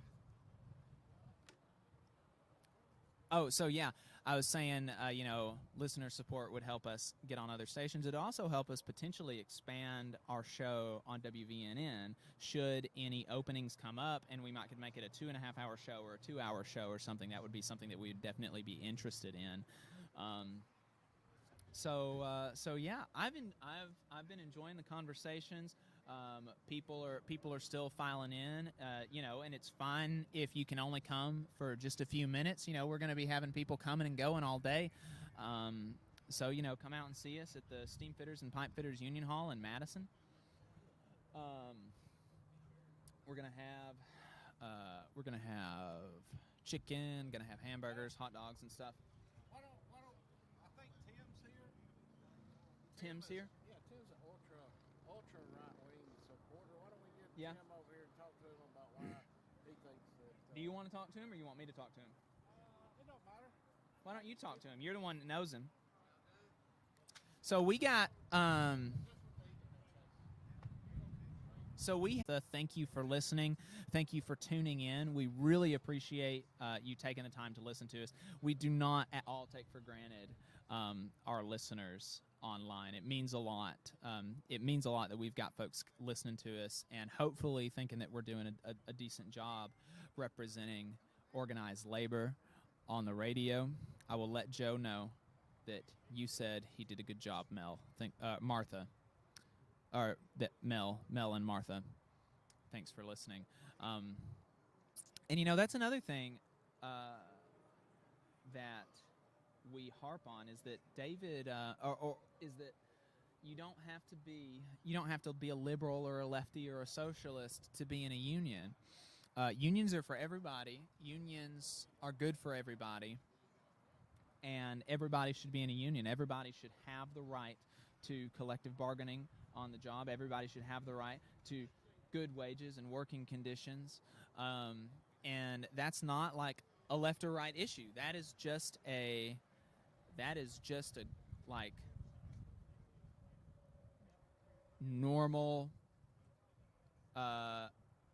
American position, is that workers should be treated with dignity and respect, have good wages, safe working conditions, and stuff like that. I can't get Tim. Tim is absolutely adamant. He is not going to come on. I kind of wanted to talk to Tim. Tim is a fairly right-wing, ultra-conservative kind of guy, and we had one of the commenters earlier in the show talk about, you know, the only people that join unions are weak-minded liberals, and I just thought, man, it's insanity. The talking points that these people are fed are, my plant's probably I've said it 100 times. My plant's probably 60 to 70% Republicans, and they know, they absolutely know what's in the best interest of their family. You know, it's I don't get it. But you know, there you go. I mean, you're believing these right-wing, ultra-conservative talk radio shows, and they're doing everything they can to tell you don't join unions because they know it builds power. Yeah, has nothing to do with Democrats. Nothing whatsoever to do with Democrats. It builds power. Yeah, that's it. So can't get Tim to talk to you? Unfortunately not. Well, rest assured, there are conservative union members. So Tim is not a made-up person. Rest assured. Tim is not made up. I can't make it through the plant without somebody hassling me every day. Yeah, so It's all David, so David, here's a question. You are a radical leftist, a dirty commie, and you talk all the time about how probably 60% of the folks in your plant are voted for Trump. Yeah. But you're president. What are they doing electing you president? That's a good question. they're clueless what they're doing. No, I'm just kidding. I mean, the thing is, it really we very rarely discuss politics at work. We definitely don't discuss politics at the local lodge. You know, and everybody knows where I stand as far as like, you're not hiding the ball. You're not like hiding your power level, so to speak. Like, they know that you're a lefty. Yeah, far left. Yeah, far left. Everybody knows that, and I've been called to task on it numerous times. But you know, like we always talk about, we don't endorse. Well, I say we don't endorse. We don't donate money. We don't donate dues money to politicians. We try our best to be an open union, a welcoming union where everybody feels comfortable, no matter what political affiliation you are, or if you don't even care about politics. It's no big deal because we're all just trying to look out for each other. We're all trying to have better wages, have safer working conditions, be able to retire with some dignity, you know, and support each other as we do it. And the fact is, you can't do that working by yourself. But yeah, it's I don't know. I don't know what to say. They know it, but you know, I love each and every one of them, and any one of them that calls me over, because I do get called pretty regular if I'm riding through somebody. Hey, I got an issue with this. Can you come over here and talk to me? Right. They know that I truly love them, Right. almost as much as I love my own family. And my wife will tell you, if you talk to her, she's going to be out here in a little bit, that in some cases I love them more than my own family, because I stay gone constantly working for the membership. You know, and that's one of the downsides of being a leader in the labor movement is, you know, you volunteer your time.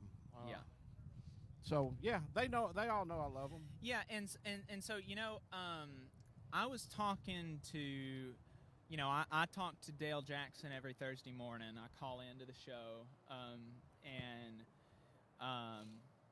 you know, I'm kind of the token. Boy. Yeah, I'm kind of the token lefty for the Dale Jackson show right now. And he asked me what Democrats need to do to start winning in Alabama again. And I think that, you know, I think that, and I told him, I think that the playbook is with folks like you, David, who are, like, you're out of the closet, so to speak, as a leftist, way farther to the left than any Democrat that is going to run in Alabama.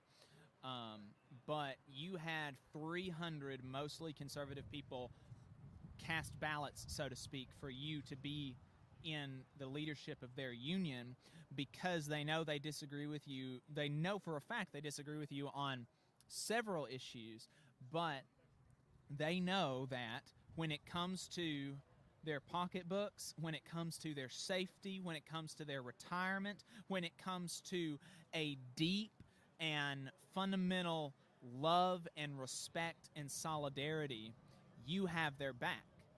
And so they're willing to put their trust in you, even though they disagree with you on some things. And that, I think, is where these Democratic politicians miss the mark.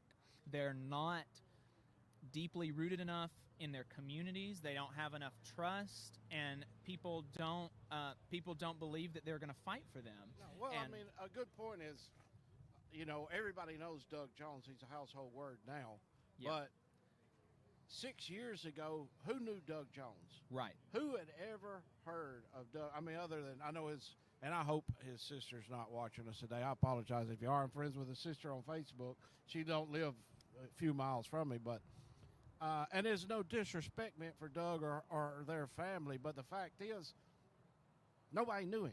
Mm-hmm. And we constantly have these Democrats come out of the woodwork, and not just Democrats, we got Republicans as well, but, you know, we're talking about Democrats right now. Come out of the woodwork, nobody's ever knew them before, and they start running for office, and they want to talk about all these great plans that they got, want to put in place, and we talk about it every week. Yeah.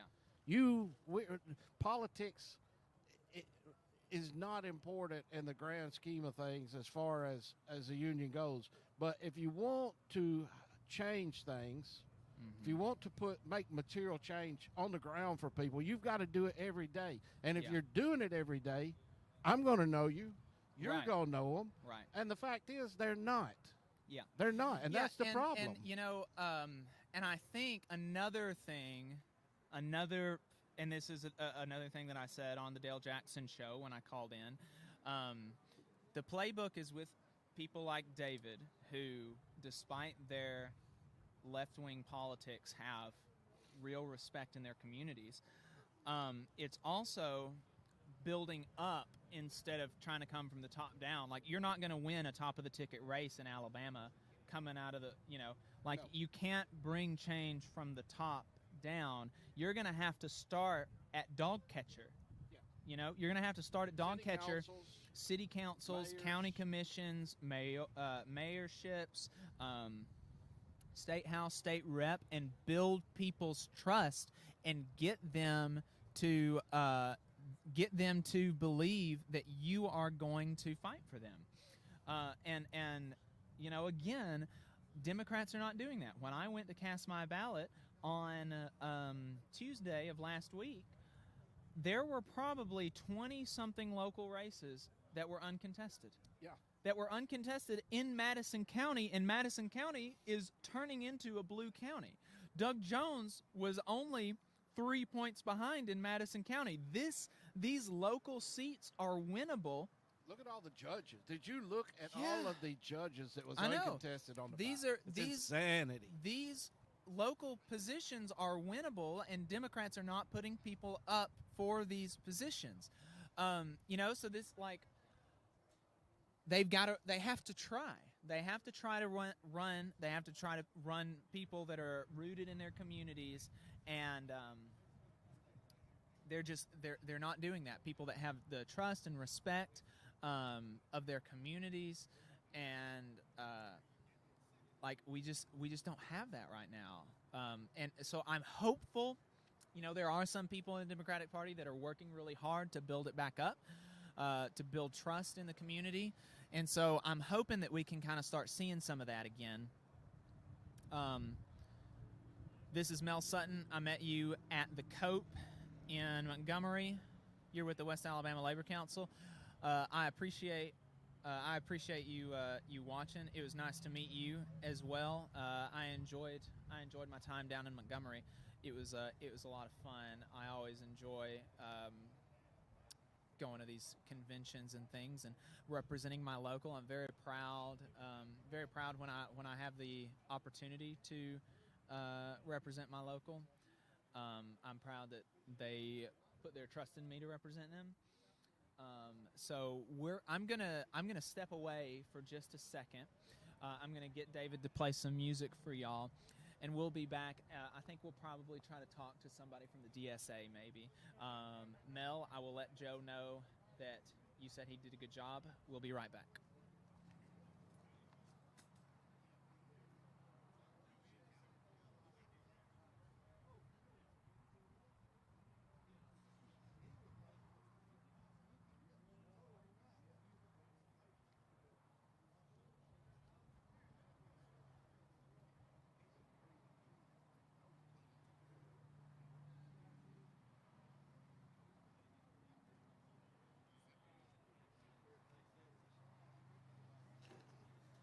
So if you're watching online, I'm going to get rid of the video for a minute. We're not going anywhere. We're just, I've got to get the music, the audio going in the background.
All you got to do is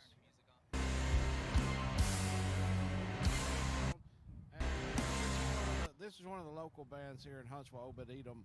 If you enjoy their music, check them out on Bandcamp, because Austin is I'm friends with him on Facebook. I hope he comes by today. I'd love to meet him. But he's an awesome individual, and they make some amazing music. Obed Edom. And if you need to know how to spell it, shoot us a message, and I'll send you a link to their Bandcamp website.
All right, so folks, like I said, we're going to be talking to a bunch of folks throughout the day.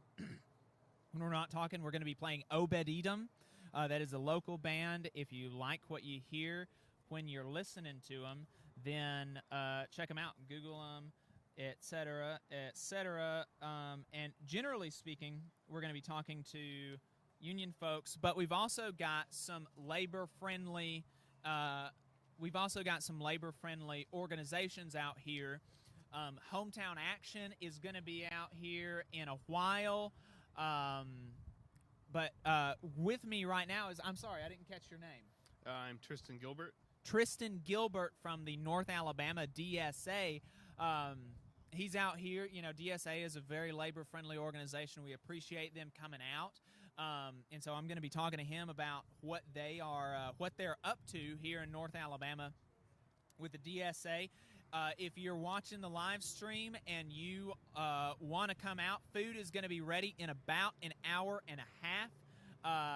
We're going to have some smoked chicken. We are going to have some hamburgers. We're going to have some hot dogs, potato salad, chips. Going to have drinks. Going to have beer. Just good stuff. So come out if you're listening and you want to hang out. You want to meet some union folks. You want to meet folks from DSA. Come on out and say hi to us. But so Tristan, you're with the North Alabama DSA. How long have you been in the DSA? I joined the DSA about a year and a half ago. Got my card, started paying my dues. But earlier this year, around June or July, we were contacted by a regional organizer to actually set up a North Alabama chapter here. So we've been going actively for about half the year. Very cool. And so what, before we kind of start talking about your branches or your chapters goals and what y'all are working on, just you personally, what brought you to the DSA? And for those of you that don't know, DSA is Democratic Socialists of America. So yeah, what was it about the DSA that attracted you? Really, it was as I started to get towards graduating college and paying attention to politics in the world, I started to recognize the outsized effect that the wealthy had on our politics and how the democratic process was really poisoned by that. So when Bernie started campaigning in 2016, some of what he said resonated with me, and I started doing my research and realizing what the history of socialism in America and the rest of the world really was, as opposed to what we'd always been taught. And I got an interest in labor politics from there. So this is where I decided to plug in and try to help make a change. Are you local North Alabama? I've been in the Huntsville area for about 11 years. I'm originally from a small rural town in Tennessee. My dad was a coal miner, and so I grew up in the mountain areas there of Appalachia. Okay, so but definitely a Southerner, that's for sure, and been here. I'd say that 11 years is long enough to say that you're local. So, my personal politics have always been very sympathetic to kind of radicalism, and you could definitely say that I'm sympathetic to socialism, stuff like that. But I've never kind of bit the bullet, so to speak, and like said that I'm a socialist, because some of the more kind of the end goal type stuff, it's just like, and I guess this kind of goes into the Mark Fisher book, Capitalist Realism. It's difficult for me to imagine like a legitimate end to actually an end to a capitalist system. But for the purposes of Alabama, I may as well just say I'm a socialist, because I believe that we should have universal health care. I believe that we should have free college. I believe that working in, I believe that every worker should have a union. I don't believe that you should be allowed to employ people without them having collective bargaining. I think that is exploitation. I believe that we should have incentives for worker cooperatives. I believe that we should have very, very open borders, so like is in the American political spectrum, I may as well call myself a socialist. But so tell us what your branch is kind of is like working towards here on the local level. Like, what even does a chapter of the DSA do? Well, DSA chapters adapt themselves to whatever is happening locally, so it's really up to the members. In the most immediate sense, one of our goals is achieving full chapter status. Right now, we are still an organizing committee trying to get the membership and the momentum going forward to specialize out our labor and our projects to affect the change we want to see. So if you're interested in joining us, you can look us up on Twitter and find us there. We'd appreciate your membership, or at least your opinions to chime in. Long term, our goals are going to be based on an internal democratic process. We're going to decide together what is going to be most effective given the conditions that we see here in the Huntsville area right now. We are going to be coordinating with our immediate neighbor chapters in Birmingham and Southern Tennessee, and some of the projects that we have agreed to have a lot of interest in so far have included having something like a free store to help people get supplies that they need, especially during this time of pandemic and economic hardship.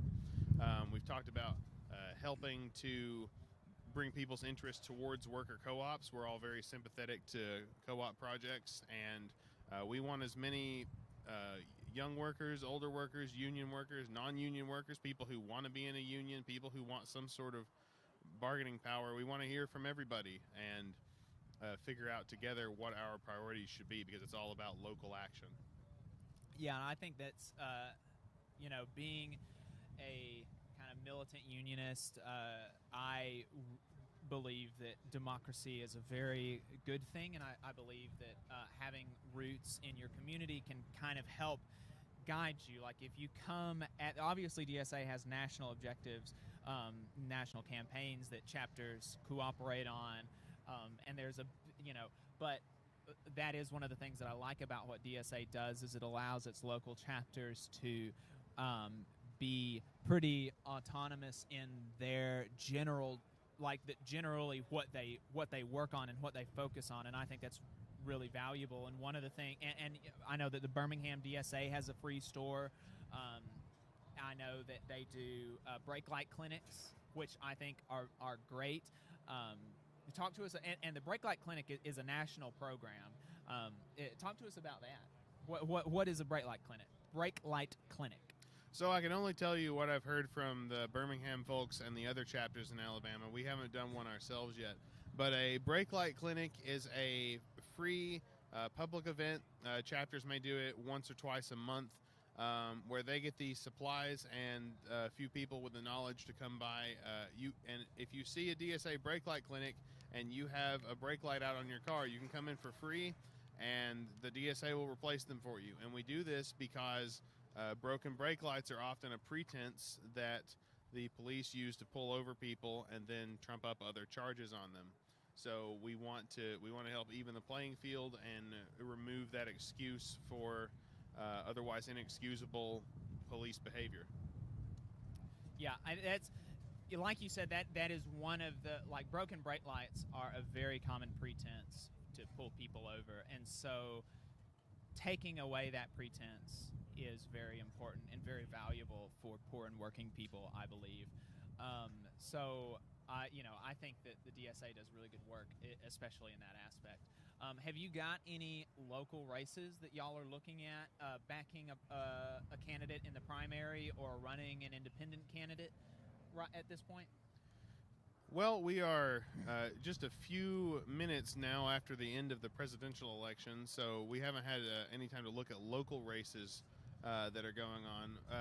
During the mayoral race, we supported Andy Wollesen, who was the local sort of a radical candidate who was for police reform and helping underserved communities in Huntsville. Personally, I suspect that we're going to spend a lot of time maybe getting in touch with some Georgia chapters, because they're running into some very important runoff elections here in the coming months. So we'll probably be working with them, and otherwise keeping our ears to the ground about other races in the area. If you have one you'd like us to look at, you can email us at dsanorthalabama@gmail.com. Okay. All right, Tristan, thanks so much for talking to me. Have you got any kind of like a closing message for people that are interested in the DSA? Maybe they're like, I don't know if I'm a socialist. Maybe I am. Maybe I'm not. Like, where can I find more information? And then another pitch for people that are like, okay, why should I join? Well, I find it really refreshing to have a guaranteed place to meet with other leftists. You know, being here in the South, being here in Alabama, anytime you go out in public, you're sort of hiding your political self, especially from your bosses and from your peers who may be very conservative or traditionalist. And meeting people through DSA, even though we've only known each other a short time, we've had this instant rapport, and it definitely feels like a sense of community. So if you're feeling lonely in your beliefs, if you feel like you're the only one around who thinks this way, trust me, you're not. You will find solidarity and community and other people who want to help change the world for the better if you join DSA. And that's what it's been for me, and we're trying to keep that momentum rolling with our journey to chapter status. So again, if you want to get in touch with us, you can email us at dsanorthalabama@gmail.com. You can also find us on Twitter if that's quicker for you. And we're planning on having a general interest meeting on November 21st at 4 p.m. So you get in touch with us before that, you'll be able to get on that call and hear what we had to say, and we'll hear what you had to say, and hopefully be able to work together. Okay. All right, Tristan, thanks so much. Thank you. So we're going to continue streaming. We're going to be talking to some other folks. We've got a brother from the International Federation of Professional and Technical Engineers here. They represent workers at NASA. We're going to be talking to him. Going to be talking to folks from my local, from AFGE. We've got our local president here. Going to be talking to him. Going to have some good times. So stay tuned. Going to step away for just a moment, play some more Obed Edom, and we'll be right back.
All right, folks, so we are still streaming. We are at the Steamfitters and Pipefitters Union Hall in Madison, 9740 Madison Boulevard in Madison, Alabama.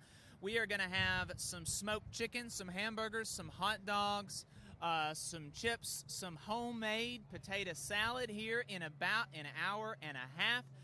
Come on out if you're not doing anything this Saturday. It is a beautiful day. We picked a beautiful day to do this. I'm really enjoying it. Got a lot of good folks out here, good union folks talking about what it's like to be in the labor movement. If you've missed any of the stream, any of the broadcasts so far, you can always go back to our YouTube, or you can always go back and watch the stream after it ends. And we will clip up these interviews and listen to the and put them out later. But so I'm sitting here right now with the president of my local union, the American Federation of Government Employees, Local 1858, Brother Abner Merriweather. Thanks for talking to me. Yes, sir. You're welcome. Glad to be here. Good. Thanks for the invite. Oh, absolutely, absolutely. I'm very glad that you that you were able to make it out. So I just wanted to talk to you a little bit about our local.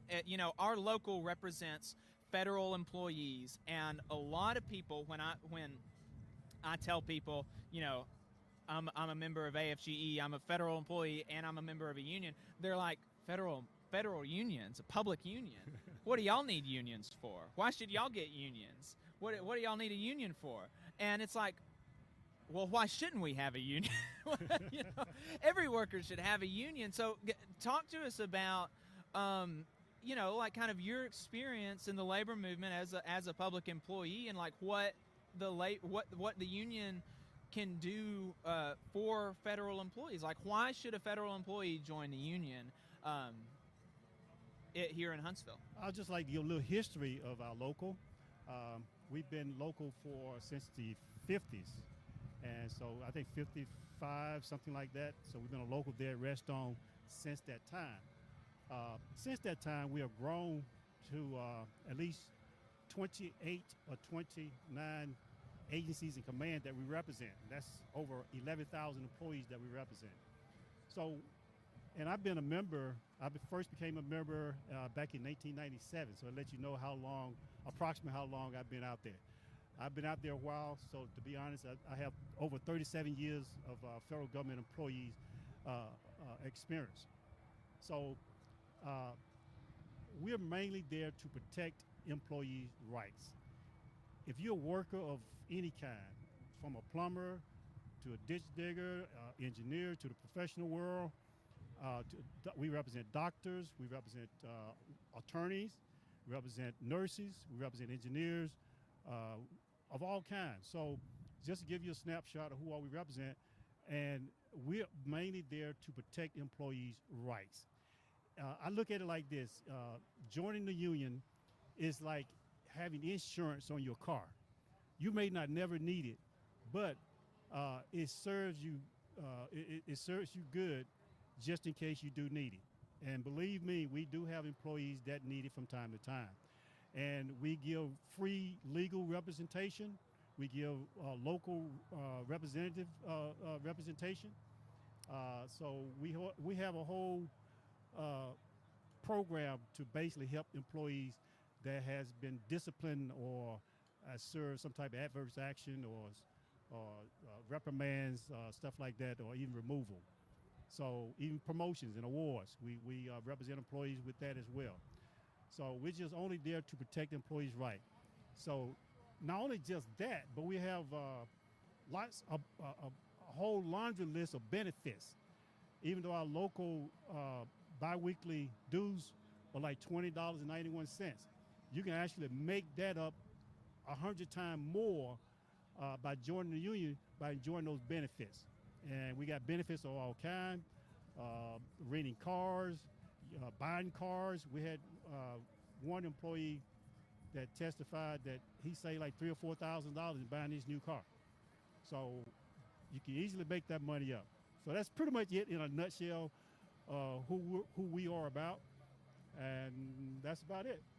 Yeah, and you know, you said like we get the local can give free legal advice. The local represents people when they're done wrong at work. And one of the things that like one of the reasons that people are like, you know, oh, federal employees, y'all don't need a union, is they think that like nothing bad can happen to federal employees, and like that's just not true. Right. Like federal have you got any stories kind of off the top of your head of because I've only, you know, I'm younger, I hadn't been around a whole long time, but I've heard a few stories of workers being done wrong, and you know, it was the union that stepped in and saved their job, or like got a manager to stop harassing them or stuff like that. I can talk all day about that, so so I'll just give you at least one case in particular. We had an employee who basically was on probation. Everybody knows that probationary employees have limited rights. Everybody knows that. So in this particular case, the employee had like 2 days before her probationary period end. So the agency issued her a letter of termination. Well, she came to the union, and we examined every document that they gave this employee. And while examining what they gave the employee, the documentation, all the documentation they provided to her, so she provided us a copy of it, we found that the agency was a day late, so they missed the boat. So guess what? 6 months later, it's about 6 months, we took the case to Merit System Protection Board, and the employee warned with flying colors. The agency did not follow their own procedure. So the employee got all back pay, and not only that she got all back pay, she got a promotion out of it.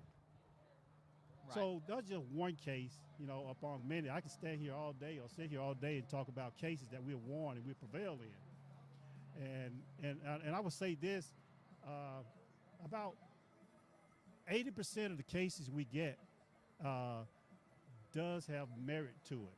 The other 20%, we can't help everybody, and we're not a Johnny Cochran, but we do win about, I would say, 80% of our cases if they go to a third party.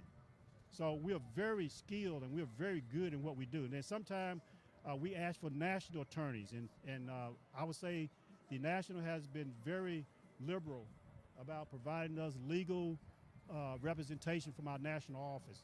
And once they take a case, you can guarantee this, because that's all they do. They eat, sleep, and breathe this stuff. So you can believe this. If they take the case, believe me, either they're going to do two things.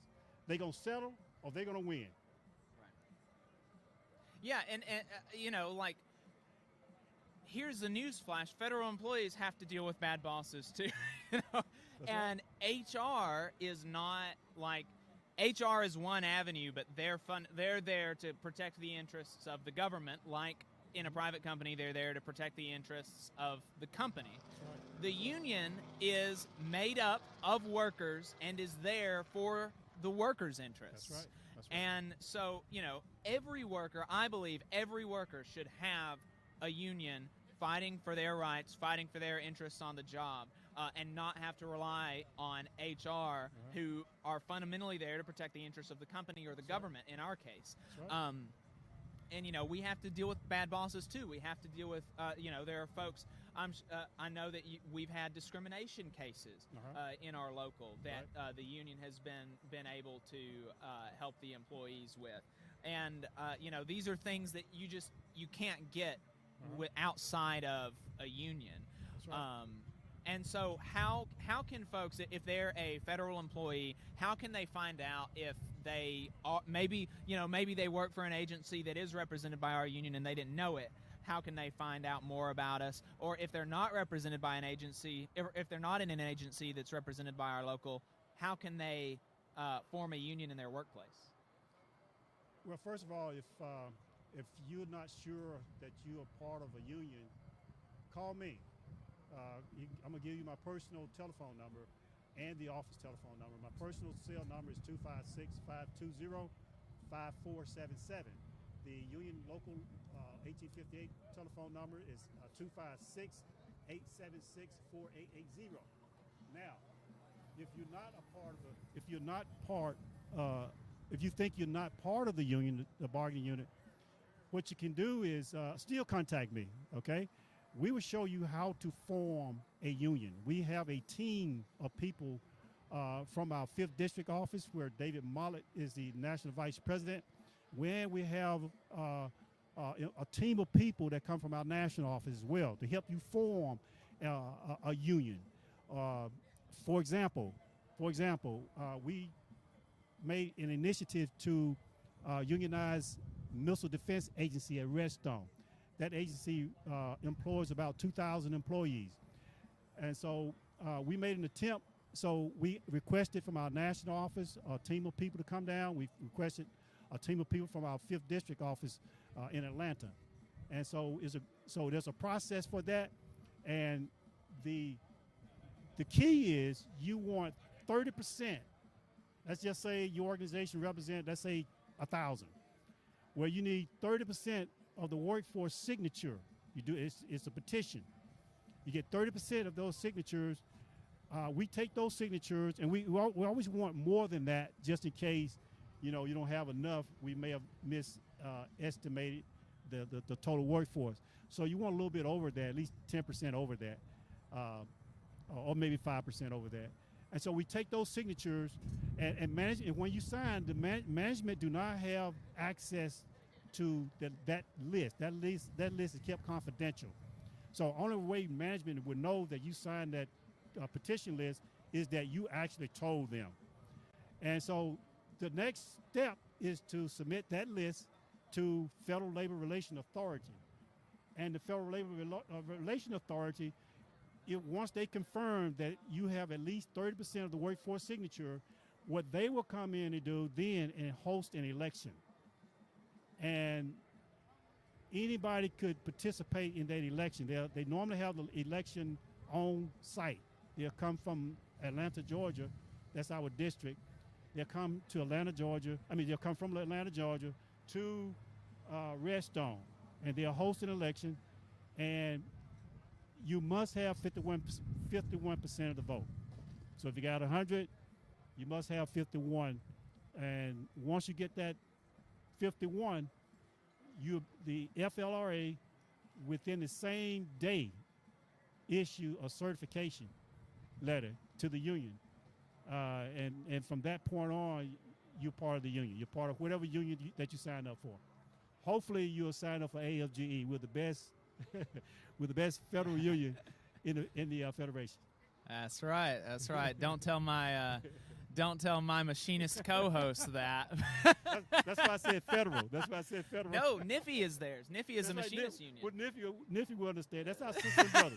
That's our sister and brother. We have a good relationship. Yeah. Well, no. That's important, though. That's important because this show us, like, we, and even you, of course, I'm a member of AFGE. I want you to join AFGE. But, like, I don't care if you join NIFI. Like, I think every worker should have a union. Every worker should be represented by a union. And fundamentally, I don't care if you organize with AFGE, if you organize with NIFI, if you organize with IFPTE. That's right. I don't care, but you need to join a union. Amen. I agree with that, Brother Morris. I definitely agree with that.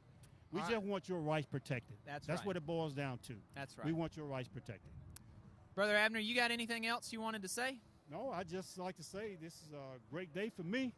After listening to some news, I heard that in support of the new administration coming up, and supportive of all unions, and I'm very grateful for that. Yeah. If it was not, then our right would be stripped. So I'm just happy. Hoping for some good news out of the Biden administration once they start appointing board members to the labor board. Hoping for a good labor secretary, so we'll see. So, and one more thing. Yeah. I will. Before I go, I would like to uplift and respect, give honor to our national president, the great national president Everett Kelly. Yes. In my opinion, he's my model. I model after him. I watch him, and I have learned a whole lot from him. He was down here about 3 months ago. Is that right? And in the Black Lives Matter, I believe, event, or Lives Matter, Yeah. We Online, had man, a whatever we you had call a it. Labor for Black Lives rally, and Yeah. Brother Kelly Yeah. spoke at it. And I would They like to did give very honor good. to also our newly elected David Molly from the 5th District. Great MVP. We're looking forward to working with him and his team and his staff, and I'm just happy. Yeah. That's all. Brother, thank you so much for chatting with Yes, me. sir. I Yes, sir. appreciate it. I Thank you. appreciate it. Anytime.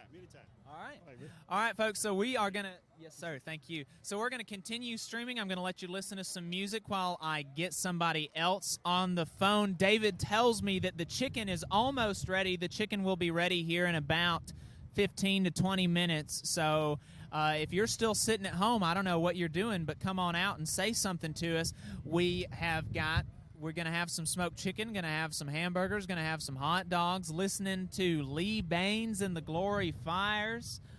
Not live. They listen to a recording of them, but yeah, folks, come on and join us. I'm going to let y'all listen to some music, and we'll be right back.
talking in the mics. Yeah, we don't have it.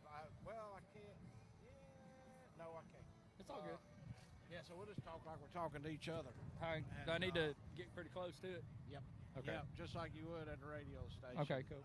So, hey, we're here with Warren Tidwell. Do you go by Warren Allen Tidwell, or do you just go by Warren? That's what my mama calls me. I go by Warren. So we're here with Warren Tidwell from Hometown Action, one of the great organizations. They help us with the show every week, so y'all can thank them if you enjoy the show. But they're also doing a whole lot more work, specifically in Alabama, mainly in the South Alabama, but I think they're trying to get spread up into the north. So what do y'all, just take a minute, Warren, and tell everybody exactly what, no, you can't tell them exactly what it is because y'all are so diverse. You're doing 1,000 different things, but kind of give them the bird's eye view of what y'all are doing. Well, we are all over the state, and now we do have a pretty big presence in Huntsville, thanks to a couple of organizers up here. Y'all have got a lady up here, Tiffany Watkins, who has helped get, I think, 40,000 cloth masks made and distributed throughout North Alabama. From here to Franklin County and every point in between. 40,000 masks just out of Huntsville alone. Yes. That's insanity. You realize that, don't you? Oh, yeah, absolutely. And probably has distributed enough material for close to 100,000. Overall in the state, we've gotten 100,000 masks made now. Tiffany has also, just because I like singing our organizers' praises, she also helped outfit in all 8 COVID wards at Massachusetts General Hospital in Boston for surgical caps. When the call came out, organized folks here in Huntsville to sew and outfit 8 COVID wards in Massachusetts. There was a traveling nurse from Huntsville, went up and took it up there, and she said they were like, "Why did y'all do this in Alabama for us?" And she said, "Because that's how we are, y'all." Yeah, exactly. Yeah, and so Tiffany also, at this point in time, she's got children's masks going to a couple of indigenous tribes, Sioux tribes in South Dakota, Oklahoma. She has helped get masks from California to Massachusetts. Throughout the state, we've got 100,000, but the majority of the work has come out of Huntsville, Alabama, and Madison areas up here. All these ladies just sitting around sewing all day. Y'all have probably single-handedly kept the cotton industry in business the last 6 months. Well, definitely the elastic business too. There was a plant in North Carolina. I don't quantify it in yards anymore. They've donated over 10 miles of elastic for the mask that we've put out now. That's just one thing that we do through our 501c3 hometown organizing project. Up until the election now, we've been working on a election protection network effort. It's a partnership between the Ordinary People Society in Dothan and the Black Women's Roundtable in Birmingham and us. And it's multifaceted, but there was a website created that was a resource for everyone to figure out how to vote absentee, if they needed rides to the polls, if they're formally incarcerated and not aware that they do have the right to vote after the 2017 law change that defined moral turpitude. There's that, and also we've had a texting effort just to inform people of their options when it comes to voting, to get out to vote. It was not a partisan issue. It wasn't vote for this person or that person. Right. It was just, if you need, we got a lot of disabled folks that may not know how. We helped a ton of folks had no idea how to vote absentee. Hey, you know what? I've seen a lot of people making fun, especially on the right, making fun of, why we have so many organizations helping people vote absentee. I myself voted absentee, and it was not the easiest thing in the world to do for somebody that had never voted absentee before. Right. Go to the courthouse. The biggest thing was just understanding that, yes, I did get everything done properly, because if you don't get it done properly, Right. they love to come in and throw your ballot out. They do, and I'd like, for the folks who had some questions about that, I'd like to talk about my friend David Kelly. David Kelly lives in Beauregard, Alabama, and he has what's known as Moya disease. It is a cardiovascular disease specifically affecting his lungs. So he would, if he caught COVID-19, he would die. Yep. There's not. So David had to vote absentee, had no other choice, was able to vote. Of course, wanted to vote, deserves to vote. We're trying to get all our eligible voters help them vote. So David was able to vote absentee. He was scared. He was scared that if he went out and got in line, that he could possibly get sick. Understandably so. So there are definitely good reasons, for us to have that, because we do have the disabled in the state and everywhere are invisible. We don't talk about it. Everywhere I've ever went to work and organized, I find people. Across the street from David is a woman whose daughter has a rare kidney disease, has had kidney transplants. She's 10 years old, multiple surgery. I think she's up to like 15 surgeries now. These people are out there. They need our help, and that was one way we're able to help them. Yeah, and that's awesome, and it shows really, because you look, we're setting record numbers, and across the nation, but it's, even in Alabama, we once again broke a record for the amount of people voting this year. That's right. And hopefully it continues to. We continue to set records, because it's been proven when we vote, we win. That's right. The one thing that, and not to get political, but the one thing the right loves to do more than anything is suppress vote. Right. Figure out how we can throw votes away. Figure out how we can disenfranchise people from voting. We've seen, I think the number is 36 polling places in the state of Alabama closed down, and they're in majority minority areas. So, absolutely, we need people to like yourself and like your organization to help people understand what they can and what they can't do. And I have to wonder about there's some very simple things we can make it easier to vote that I would think would be supported across the board. Election day being you would think. You would think. Right. A reasonable person would support them across the board, but they don't want you voting. Election day being a national holiday. That's a no-brainer, right? And for people, I have to wonder, what is your motivation if you oppose that? Automatic registration to vote at 18 when you register for selective service. Yeah. They in every country, people I know all around the world, there are always efforts to make it easier to vote. Yep. And the belief that there is this widespread voter fraud is a false narrative that's been perpetuated for years, and that allows the continued suppression of voting. Yeah. Well, why is it? I'm asking you, why is it? Why is it that we can renew our tags online? We can renew our driver's license online. We pay taxes online. Apparently, if the federal government thinks it's safe enough for us to send money to and from them online, you would think we would be able to just sit at home and vote online. And it's insanity. Well, that goes back to that continued narrative of there being, voter fraud. We had over 100 million early votes through absentee early voting in this election, right? And the other thing is our laws are different in every state when it comes to counting those votes. In Wisconsin and Michigan, there was an effort to have those votes counted early so they could be put in. That was opposed by the GOP and the legislatures there. Same thing. And the same people, what's frustrating is the same people that opposed it. Right. I was listening to conservative talk radio because we're on this channel, and I listen to it most of the time. The same people that in the same corner with the people that opposed it were saying, why weren't those votes counted early? Why are we having it? Right. It's the narrative where we done it, but we don't want y'all to know we done it. Now we're going to use it against everybody to make it sound like, there was some kind of, no, y'all are the ones that opposed it. And this goes back to another thing I often say. A lot of the organizations on the left and the Democratic politicians, the messaging is not good. To put it lightly. Right.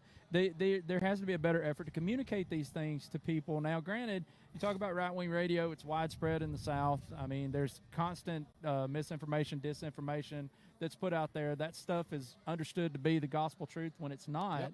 And we've got to do a better message, a better job messaging, better job talking with people, right? And I think that's definitely going to help. But we're up against a generational effort here when it comes to that stuff. Yeah. Well, and truthfully, not to throw anybody under the bus, but truthfully, we need better politicians. Amen. We need I get people leading all the way up to this election asking me. I think Wednesday, one of the guys from my union come over there and said, "Why should I vote for Biden? Why should I vote for Biden?" And I'll be honest with you. it's hard for me to Absolutely. answer these questions. I Right. mean, the main issue with us at work, National Labor Relations Board. That is my one thing I can go to because Trump has appointed some of the worst Absolutely. union busting corporate lawyers onto the National Labor Relations Board, and it has literally wreaked havoc on our arbitration and grievance system Right. because they're the ones that oversee it. But other than that, Right. it's It's really hard to almost do. a compromise because you don't want the people who've been appointed to these to our federal agencies to head them are the kind of people who would destroy them. Yeah. And so that's the conversation. I was talking to a young black man the other day, and he said, "I don't know why I should care. That's just a figurehead." And I'm like, "No, not at all. Not at all. Because there's so much power to appoint these people. You know, you look at the EPA. Yep. You look at the Look at the Postal Service. exactly. I mean, it's awful funny how Mhm. DeJoy was appointed just before this election, Right. and some sketchy things happened Right. as far as the mailing goes. And they talk about finding ballots. The right wing talks about finding all these Democratic ballots, and it's like, yeah, well, y'all were hiding them.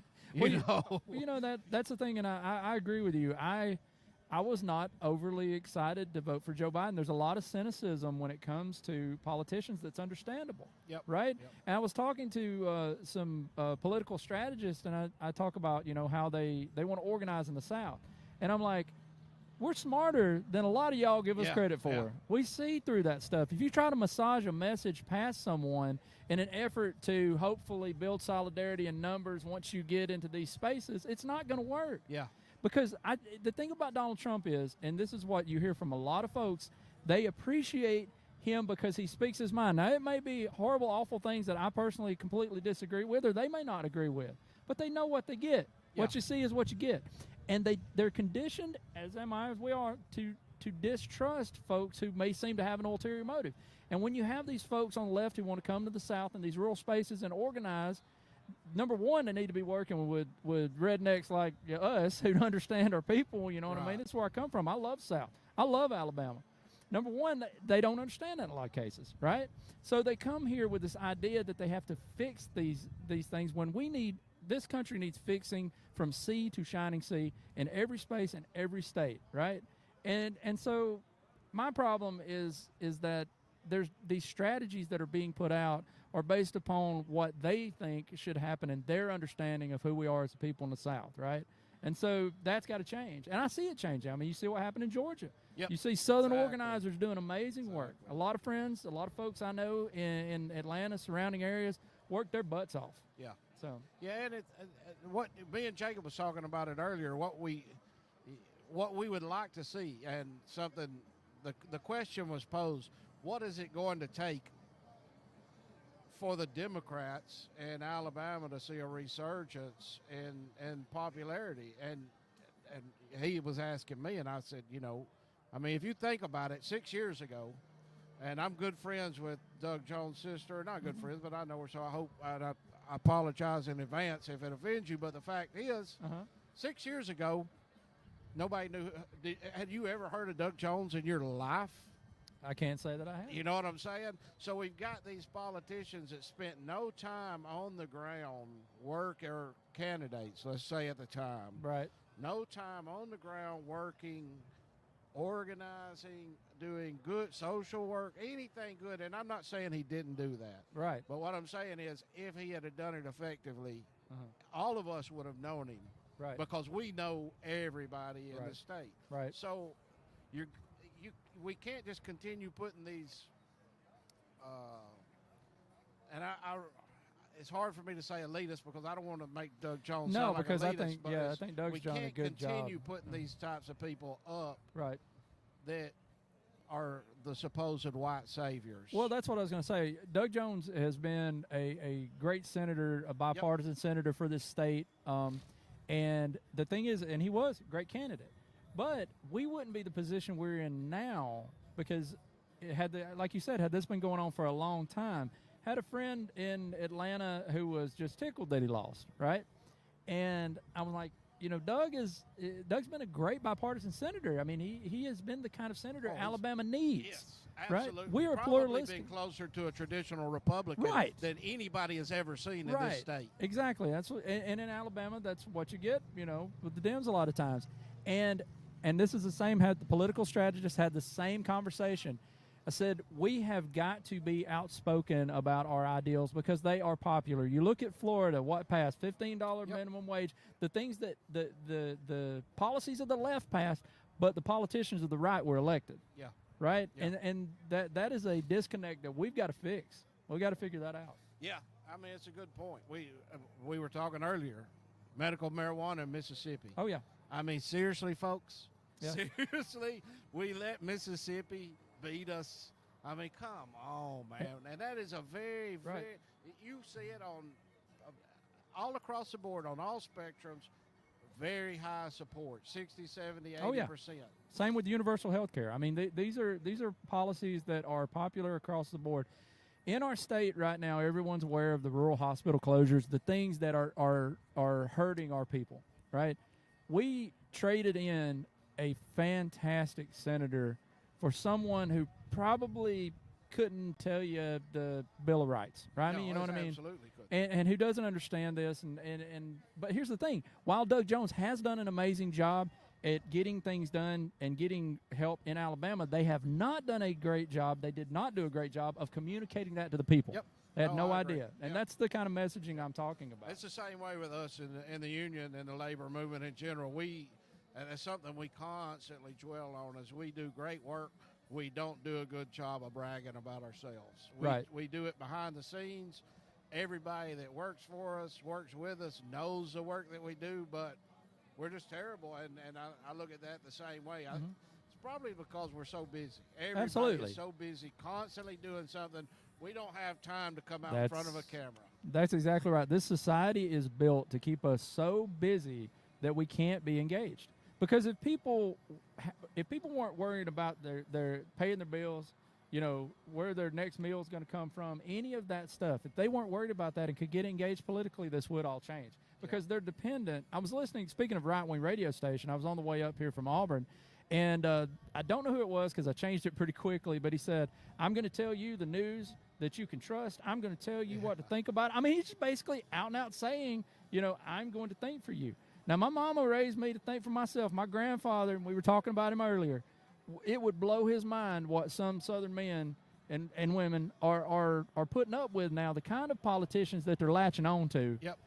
It just, he wouldn't understand it. Yeah. Yeah, I was talking to somebody. There was a caller that called in last week, and it was, I think it was a caller. No, it was, you know who it was? It was Lee Bates. Yeah. Talking to Lee last week, and that was one of the things that we brought up was the fact that I grew up on the Dukes of Hazzard. We grew up on this anti-authoritarian. Yeah. We do what we want to do in Alabama. NASCAR was founded, running moonshine. And yet here we are 20, 30 years later bowing down to authoritarianism Right. like there is and calling it patriotism. Well, the thing is, and this is, I know I'm preaching to the choir here with you, but, when working class white folks and working class black folks and working class Hispanics, Latinos, when working class whites realize that they're in the same boat as everyone else, that's when things are going to change. Yeah. That's when the solidarity comes back. And that's the problem is you've got politicians pointing at others saying they're the problem, and picking their pocket the whole time. Yep. And they're standing there and they're just, and I hate it, but I do take offense to folks outside of the South and other places who ask me, why do people vote against their own interests? It's a conversation you and I've had. And I said, when that's the only person acknowledging your existence, your pain, what you're going through, and quiet desperations in these little southern towns that have just been decimated. Yep. The jobs are gone.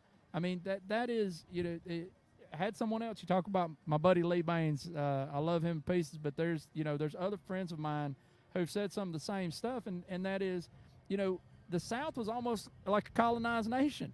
Came in, we're going to clean the coal out, we're going to exploit the workers, we're going to get these textile mills built on these rivers and everything, and the first second we get to send that to Thailand or someone else, we're going to leave them high and dry. Yeah. And those same people who did that are the same folks who are doing it today. Yeah. That are doing it today. Yeah, I mean, they pitted us. They pitted us against each other from the beginning. Right. And, you know, in the coal mines of West Virginia, bringing in the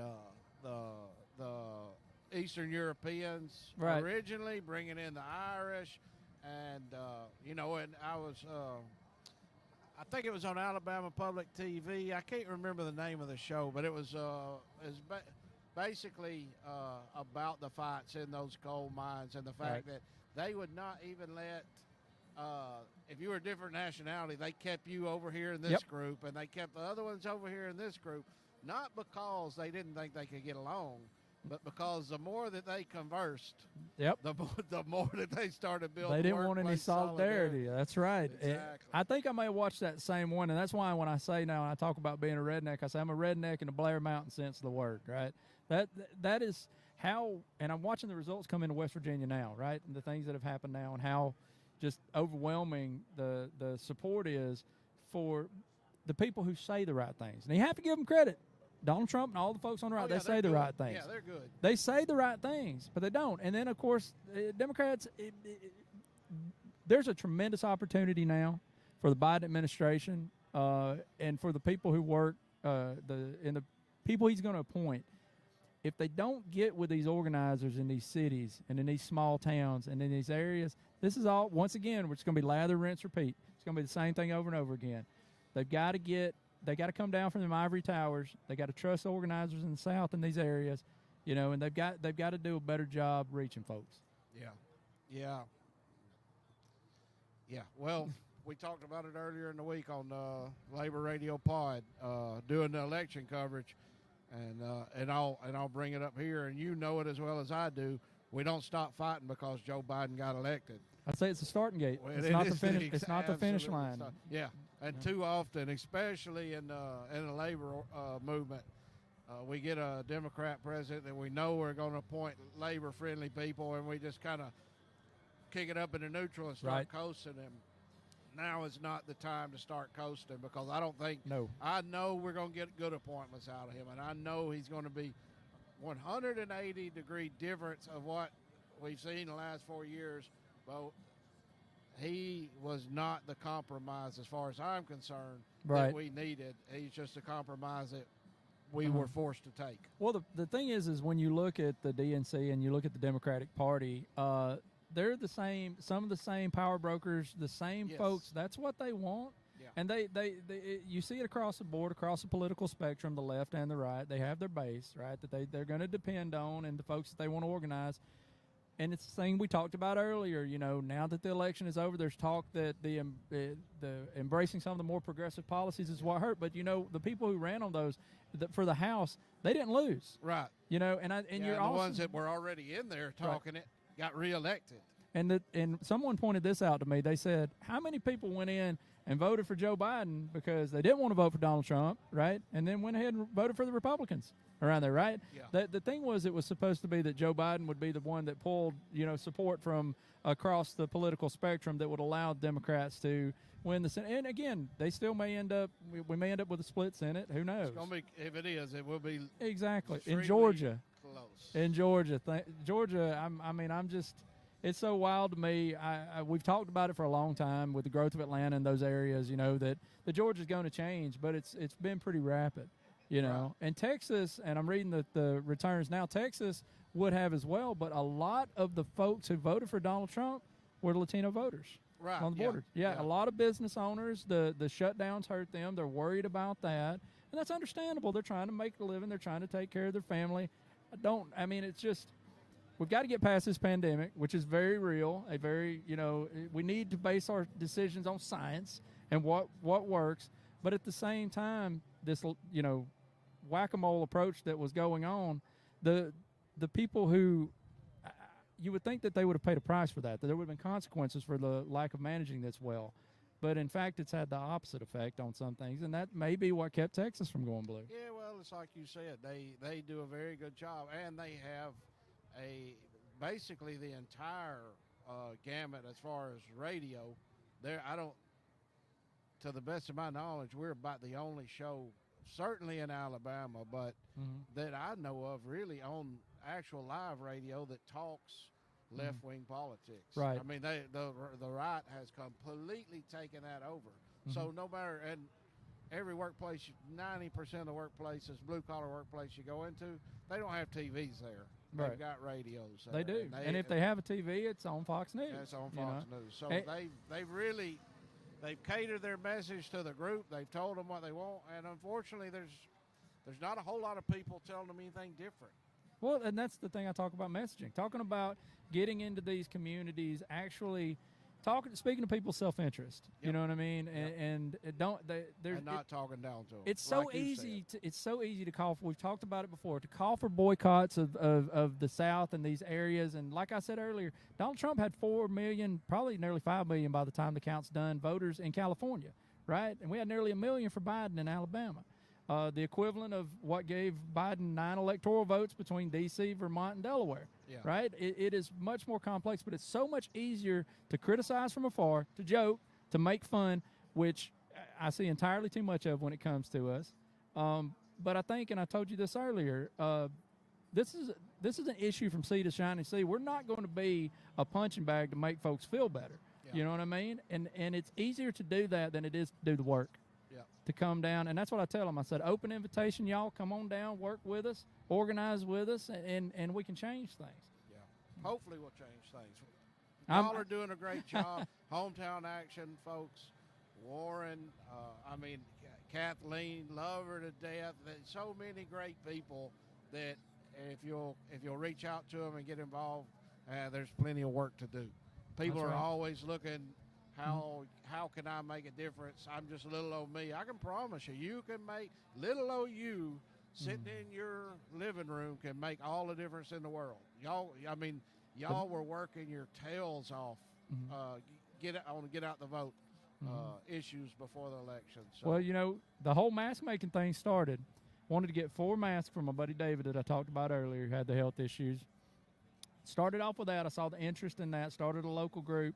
It exploded. They started making masks for the hospitals. Urgent care started getting in touch with folks, pharmacies, all of these because of the shortage initially. That started with one idea, helping one person. And I know that, well over 100,000 masks made and distributed, probably over 250,000 at this point. And it just started with 4 masks from my buddy David. Yeah, that's insanity. It really is.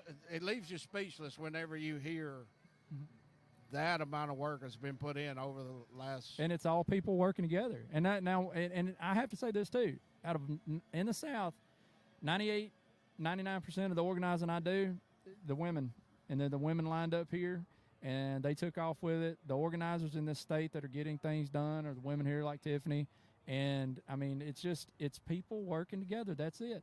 And that's not the first time I've seen this. After the tornadoes in 2011, the tornadoes in 2011, went from a Facebook page. Facebook page ended up being 36 warehouses in 6 states, and the logistics people in Tuscaloosa estimated we put $40 million worth of materials through the warehouse there. Yeah. And again, started with a Facebook page, one idea, one person. The power people have, but the society keeps us so busy that we talked about earlier. Yeah, It's that's hard true. That's true. But there is a lot of, like my wife, don't work, sitting at home. She's got plenty of time, and I'm sure there's a lot. Well, there's more than what we realize. There's people out there that are looking for stuff to do, and if you are, get plugged in. Oh, we in. constantly have efforts that folks can get involved in, and we're all about organizing in the small towns and the communities, specifically Alabama. But we've started throughout the South with some of the stuff we've done, and the main thing is the people in the towns, just like the people in this state and the people in this country, we understand the problems where we are better than anyone else coming in from the outside can. And that's our work. We go in these communities hoping to empower these folks, build more inclusive, sustainable communities. Because in Alabama, it's not only just the job issues and the things that we talk about there.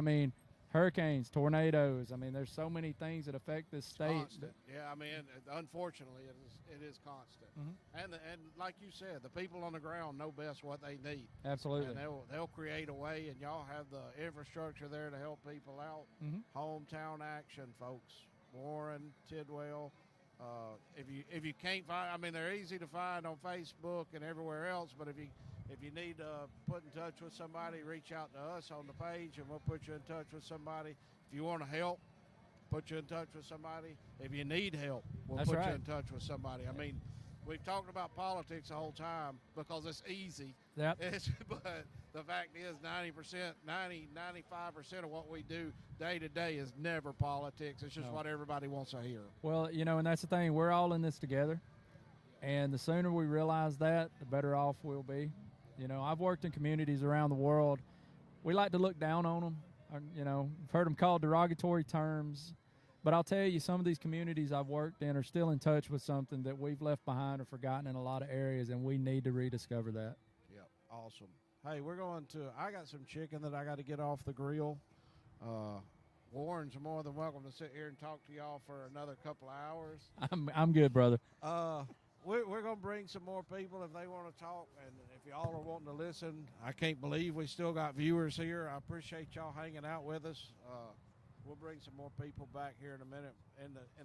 In the meantime, I will be putting Obed Edom, one of the local bands out of Huntsville, on for y'all to listen to. Local guy, Austin Keith. He's absolutely one of the best musicians you'll ever hear, and he does a lot of good work in the community. Go find their page on Bandcamp and throw them a few dollars. Obed Edom.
Hello.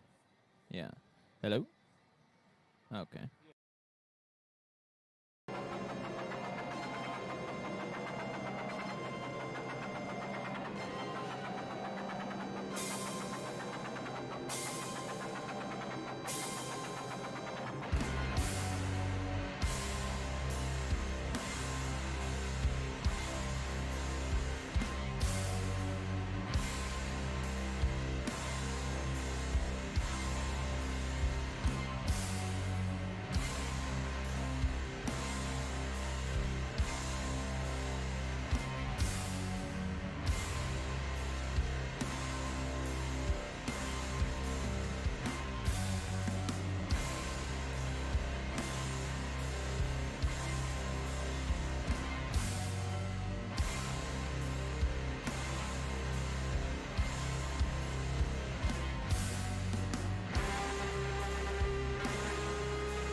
All right. Now I don't think anybody's going to see this, but just for posterity's or nobody's. I don't reckon anybody's looking at it at the stream right now. Believe it or not, there's still a couple. Yeah. Viewers online. Okay. Well, so just for for y'all that are still that are still hanging out, we appreciate everybody that came out. We had a good turnout today. Enjoyed talking to folks, had a lot of good conversations. I'm going to be cutting these conversations up and having them scheduled to release individually throughout the next few weeks. So make sure that you're subscribed to the YouTube channel. And we really enjoyed it today. Had a blast. Had a blast. And if you're still out, stop by and get some food. We still got plenty of food. Yeah, we still got a lot of food we want to get rid of. Thanks everybody for coming out, and thanks for tuning in if you weren't able to come out, and join a union.